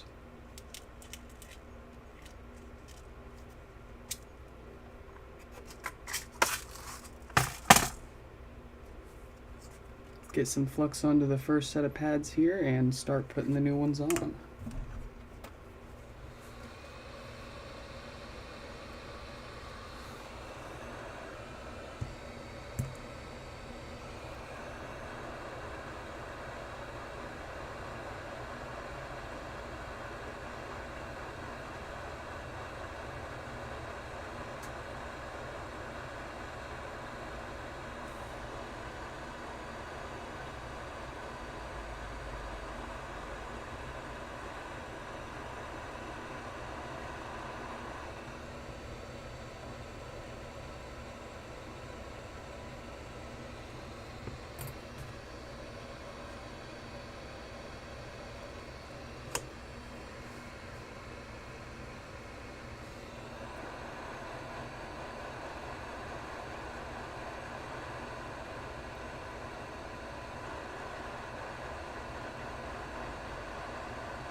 let's give this a chance to cool down while we put it together.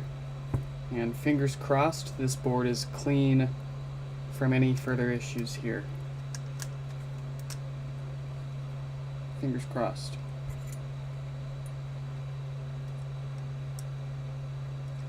I was honestly starting to feel a little hopeless there when we couldn't get it powered on again. But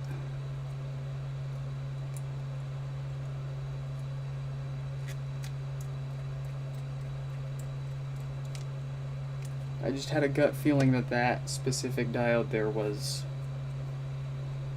fried. And sure enough.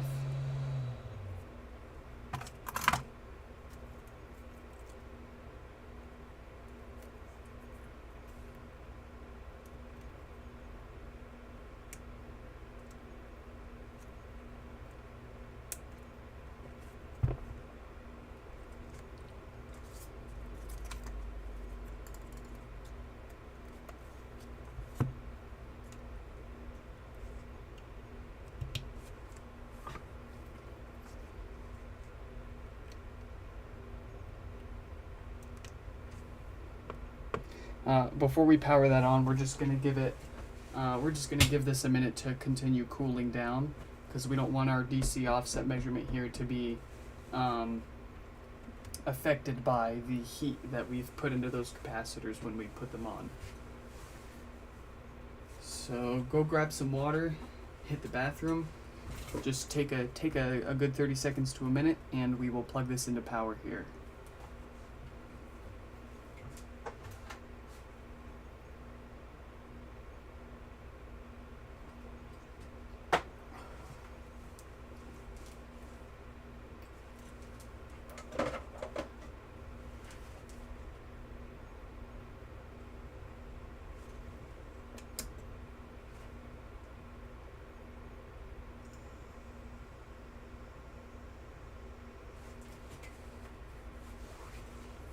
Okay. Let's connect our multimeter to that woofer here. And let's power this puppy up for hopefully the second to last time.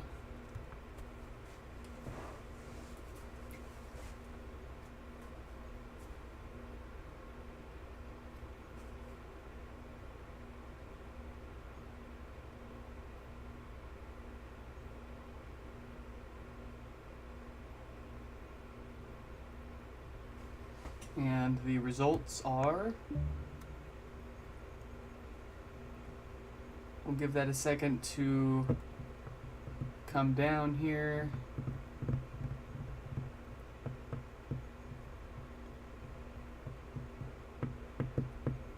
Once that number stabilizes,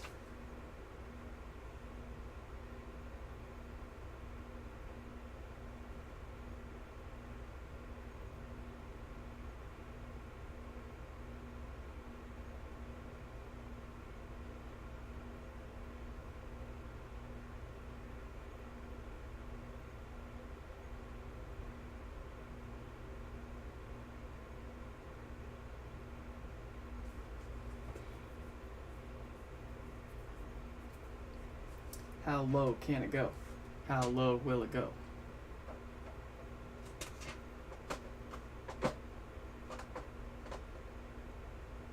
We're down to 36 millivolts, 35, 23 millivolts.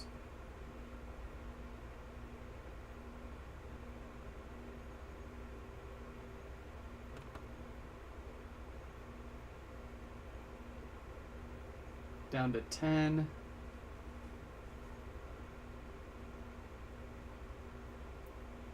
I'm gonna guess it'll probably hover around 1 or 2 millivolts here when it settles down. Gonna make sure that this stays awake too. Oh, meter turned off.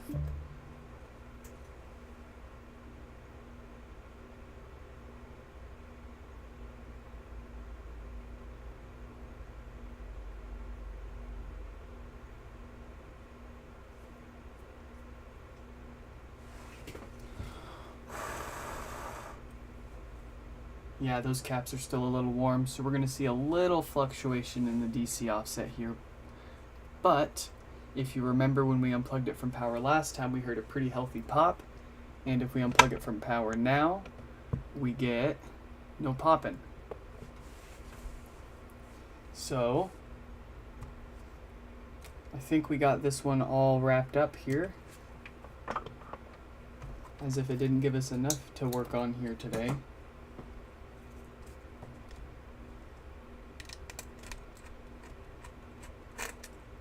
But I do love a good challenge. I love a good head scratcher.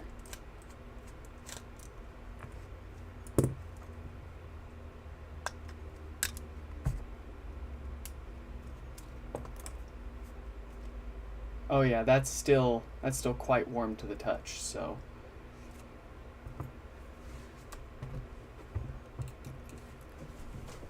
If you want to be 100% proper and test this the way that you really should, you should technically wait 24 to 48 hours after you've applied heat to these capacitors before testing the DC offset, because it does take up to 24 hours for those capacitors to sort of reset after you've applied heat to them. You can look up more about how it's kind of interesting really actually how these capacitors work, but basically they have this sort of crystal structure inside of them that sort of rearranges itself when you reapply heat to them. So keep that in mind if you're doing these DC offset repairs for yourself and you see some you do you replace your capacitors and then you test for DC offset again and you get a weird result. Give it a good 24 to 48 hours to fully cool down and reset, and then check again.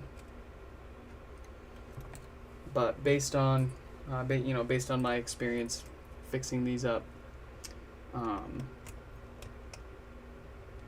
if you get those capacitors, if you see DC offset, it's coming from those capacitors going bad. So you can go ahead and replace them, and throw that bad boy back together and bump your beats.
Okay, we're getting close to done for this guy here.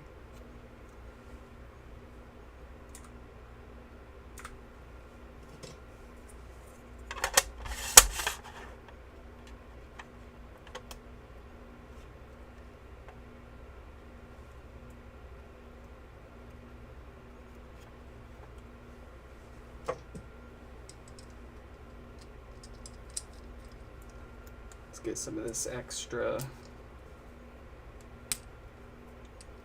stuff off here that would cause this basket from sitting nice and even.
All right, the final piece.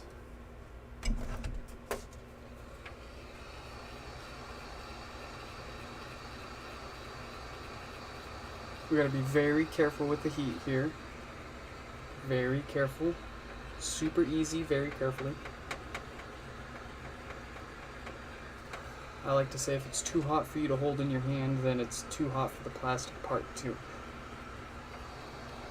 So these only need a few seconds each to get that adhesive worked back up to prime stickiness again.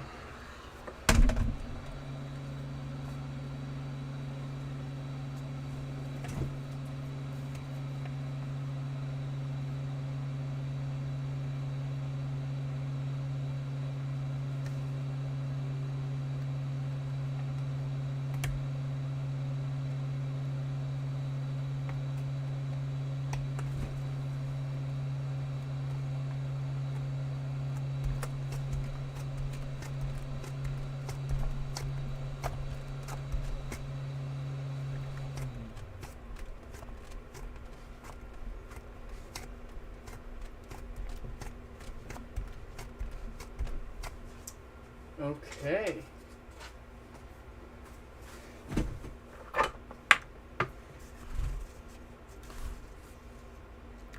Drum roll, please.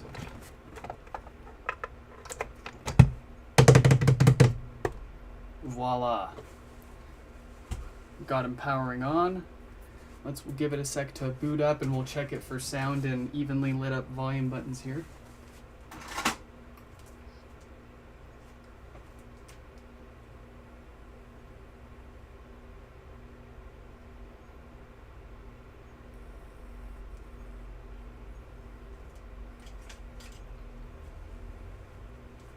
Alright, so it's booted up.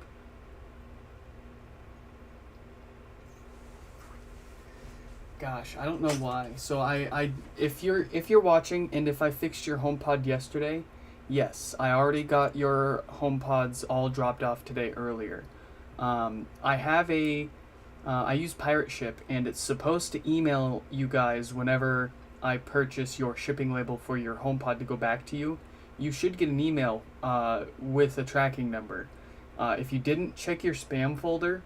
But rest assured, before I start my daily repair streams, I will have already dropped off the previous day's repairs at the post offices. So I've been just absolutely slammed busy today, so I haven't had the chance to sit down and go through all of my emails and copy tracking numbers and let people know which HomePods were shipped out yet. But I will be getting to that here after our stream. Whew. But let's see if this guy works. I'm having trouble connecting. Ooh, yeah, that's working. Let's try to get the volume buttons up here. There's a problem. And yep, they light up nice and even. So this HomePod is freaking good to go. All right. We'll set that to the side. And we will break out our third repair here today. Thankfully, and hopefully it will be pretty easy for us here. We've just got a board that was sent in. And they also included a replacement power diode here. So, but this board was sent in, they needed help replacing the power diode here. That causes that no power issue. So let's go ahead and take a look at that. So we've got, as Northridge Fix would say, a bit of a Hiroshima going on here.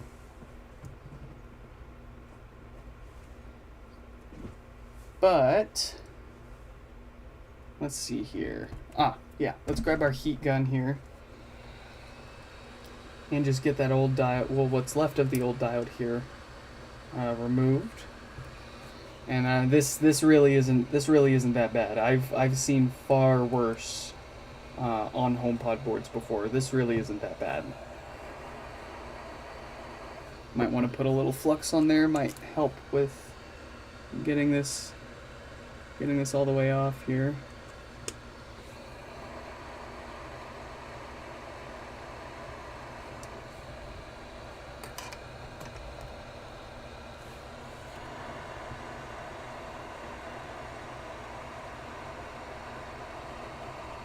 This should actually come off a lot easier because most of the copper is exposed now for that pad underneath. Assuming it didn't fuse itself to the board here.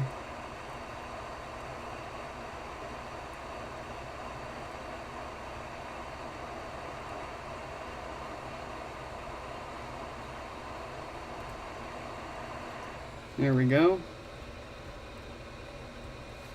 Nope, the pad underneath looks fine. But I think there might just be too much gone on the other side here, because there's supposed to be a capacitor here, a teeny tiny little one, and instead all I see is quite a bit of damaged pad. Let's clean that up and see what we've got going on underneath.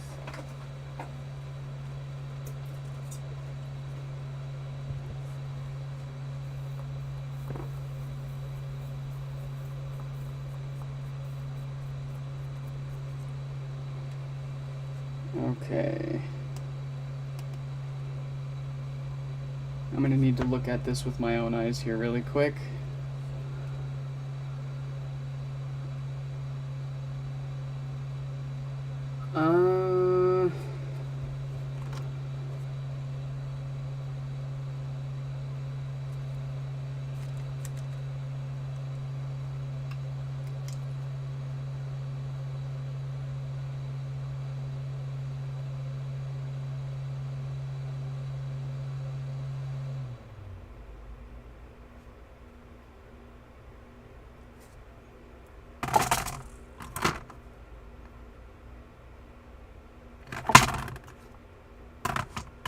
I need another amplifier here to compare.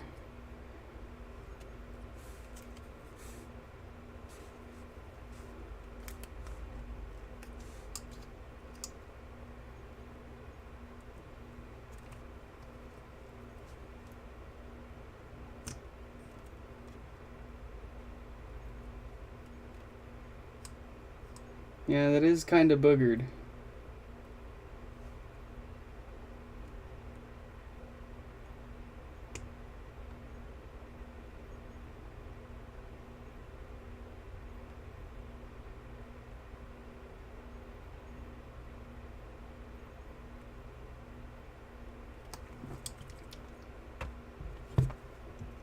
I'm curious where the pads on that capacitor next to the diode go. So we're going to bring our naked board here, and we're going to find out where those pads for this little capacitor go, and perhaps maybe we can come up with some creative workaround.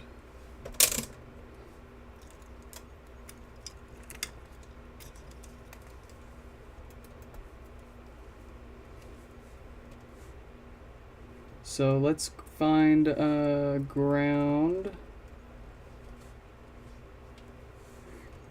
My multimeter leads are incredibly short. Does not make this very easy, but it's okay. Alright, so we found a ground over there. Let's just check and make sure that we've got, yep, continuity through ground. So let's find out which of these two pins, if any, is ground. And that would be neither of them. Where does this go?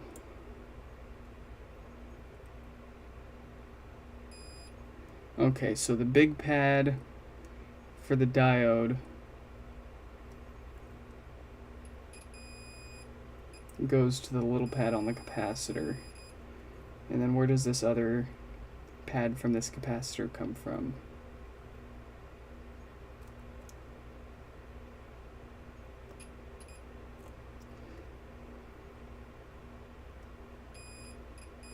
It goes to the top. Okay, so with this little guy here, if we bring their board back in, so the pads for, there's a little tiny capacitor right here that goes next to your big diode right here. And as we can see on our board here, that is completely gone. So I think what we may be able to do is grab another one of these capacitors off a spare board, and then this bottom pad for this capacitor connects to the big pad on the diode next to it, and then this top pad actually connects to this leg on the step-down converter. So I think we may be able to maybe use some wiring and just wire a capacitor in line between here and then the diode here. I don't think this is gonna work, but why not try? I'm having fun.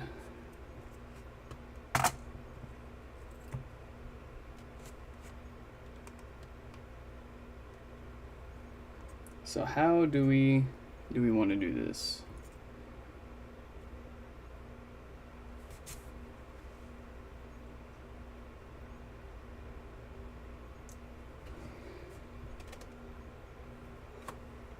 Oh boy. Ugh.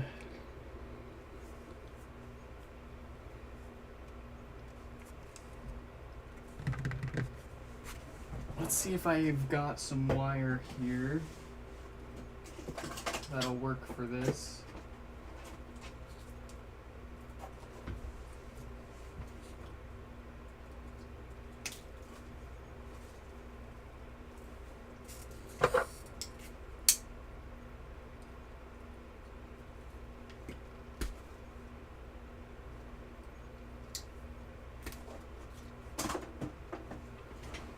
I think I do.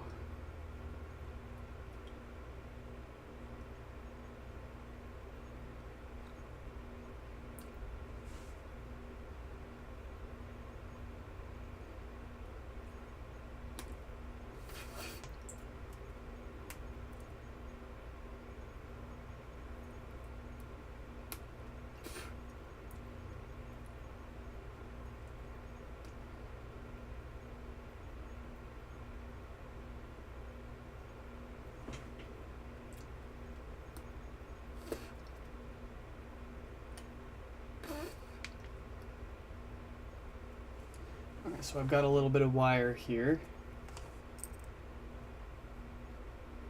Just a single strand of, I think this is probably like aluminum, or I don't know what this would be made of. I do not think I'm going to be able to do this, but we are going to try. So let's find a board that still has that capacitor that we can grab. Here we go.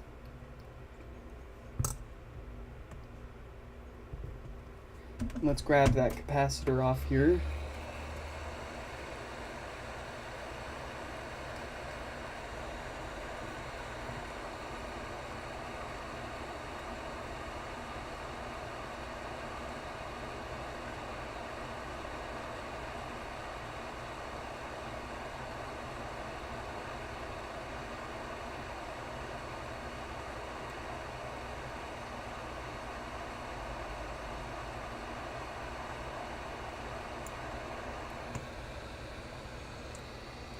Alright, very little guy.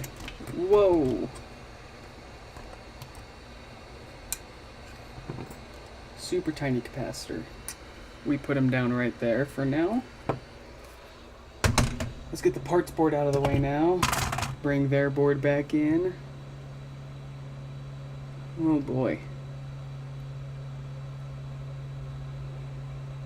So, I don't have all the fancy stuff like that green PCB mask and that fancy enamel coated wire, but I've got what I've got here. It's just some regular wire. and we're gonna try to make this work here. But after seeing this, I definitely want to get myself some of that some of that PCB mask, so I can do repairs like this more effectively. Because I have a feeling this will not be the first time, or sorry, this will not be the last time we run into something like this. And I'm not quite sure what I signed myself up for here, but we will make this work. So actually first, what I think we'll do is we will put a new Schottky barrier diode on here. And then with the new diode on there, we won't have to worry about, you know, if we put this little cap on there, we won't have to worry about bumping it off and messing up our work after getting that all on there. I don't know, maybe that makes no sense.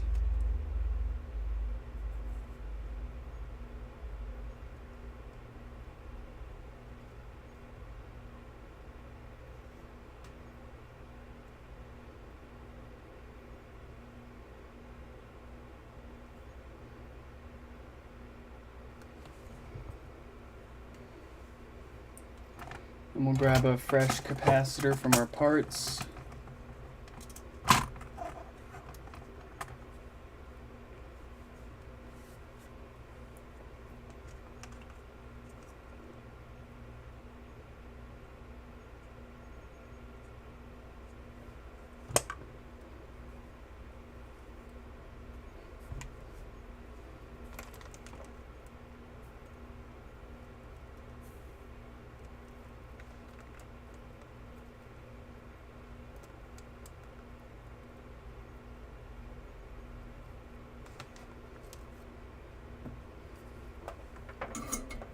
Okay.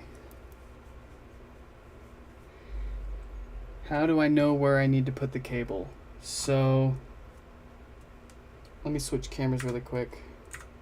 So I've got this amplifier board that I've pretty much pulled every single part off of. And what I do is I take my multimeter's probes, I stick it into continuity mode, and then, let's see here. Let's put my parts board here, and so I've pretty much pulled every single part off this board. You know, there's a few things here and there, but the reason why I've done that is so I can find which pad closest to this component has continuity. So I'll stick my meters in continuity mode, so I'll put my probe on one of these pads, and then I'm going to start poking around things until I find what it has continuity with. And that was me bumping my other probe here on accident, but if we keep looking around, eventually we're going to find two pads near each other that have continuity. So you can reasonably assume that this pad is connected to this pad through the board. And then for this top pad here, let's go ahead and put our probe onto that top one. And let's go looking around again. And so that one. So these two pads have continuity. So based on that, if I connect a wire from this pad to my capacitor, and then another wire from the other end of my capacitor to this pad, we will have effectively bypassed the original pads that capacitor goes on. You could do the same thing. You can do the same thing with a regular board that still has all the parts on there, but you may be, it's possible you might get misled. You might find it might appear that something's connected to one thing when it's actually going some other way.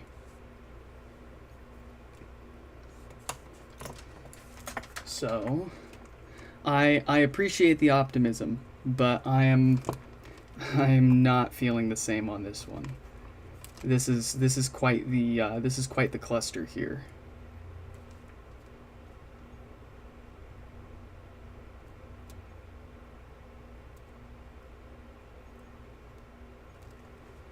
Oh, and one other thing I'm curious about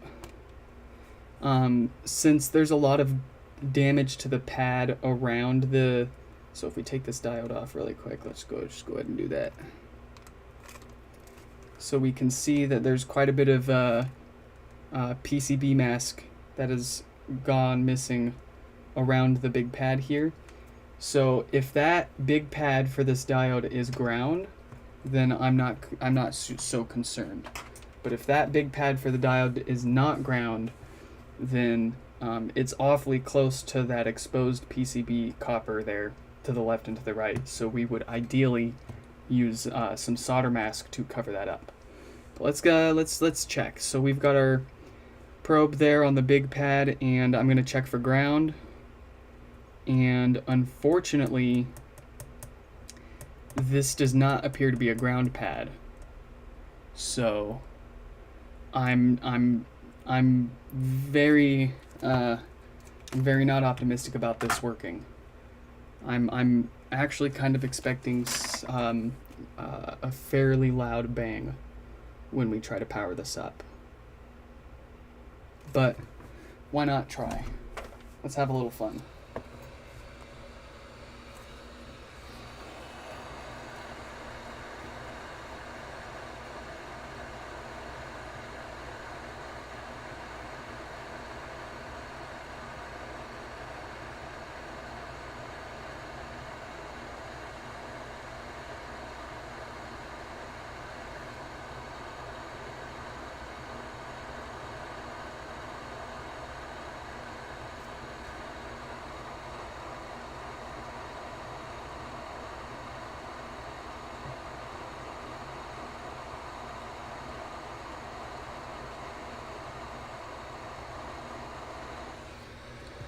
Alright, got the new diode on there.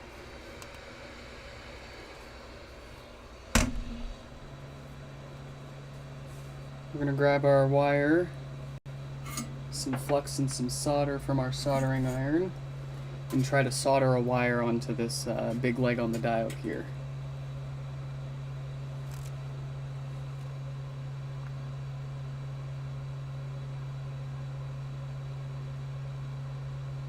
Just like that.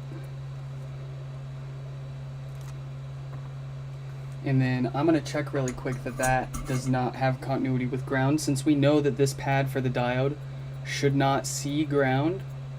We can check that this diode isn't shorting out to the exposed PCB around it by checking this, if this has continuity with ground. So let's find out. Let's stick our probe into one of the ground holes here. And yeah, that is bad. So unfortunately, there's no reason for me to actually continue trying this, because we know that this pad for the diode that should not be connected to ground is in fact now connected to ground because of this damage around it.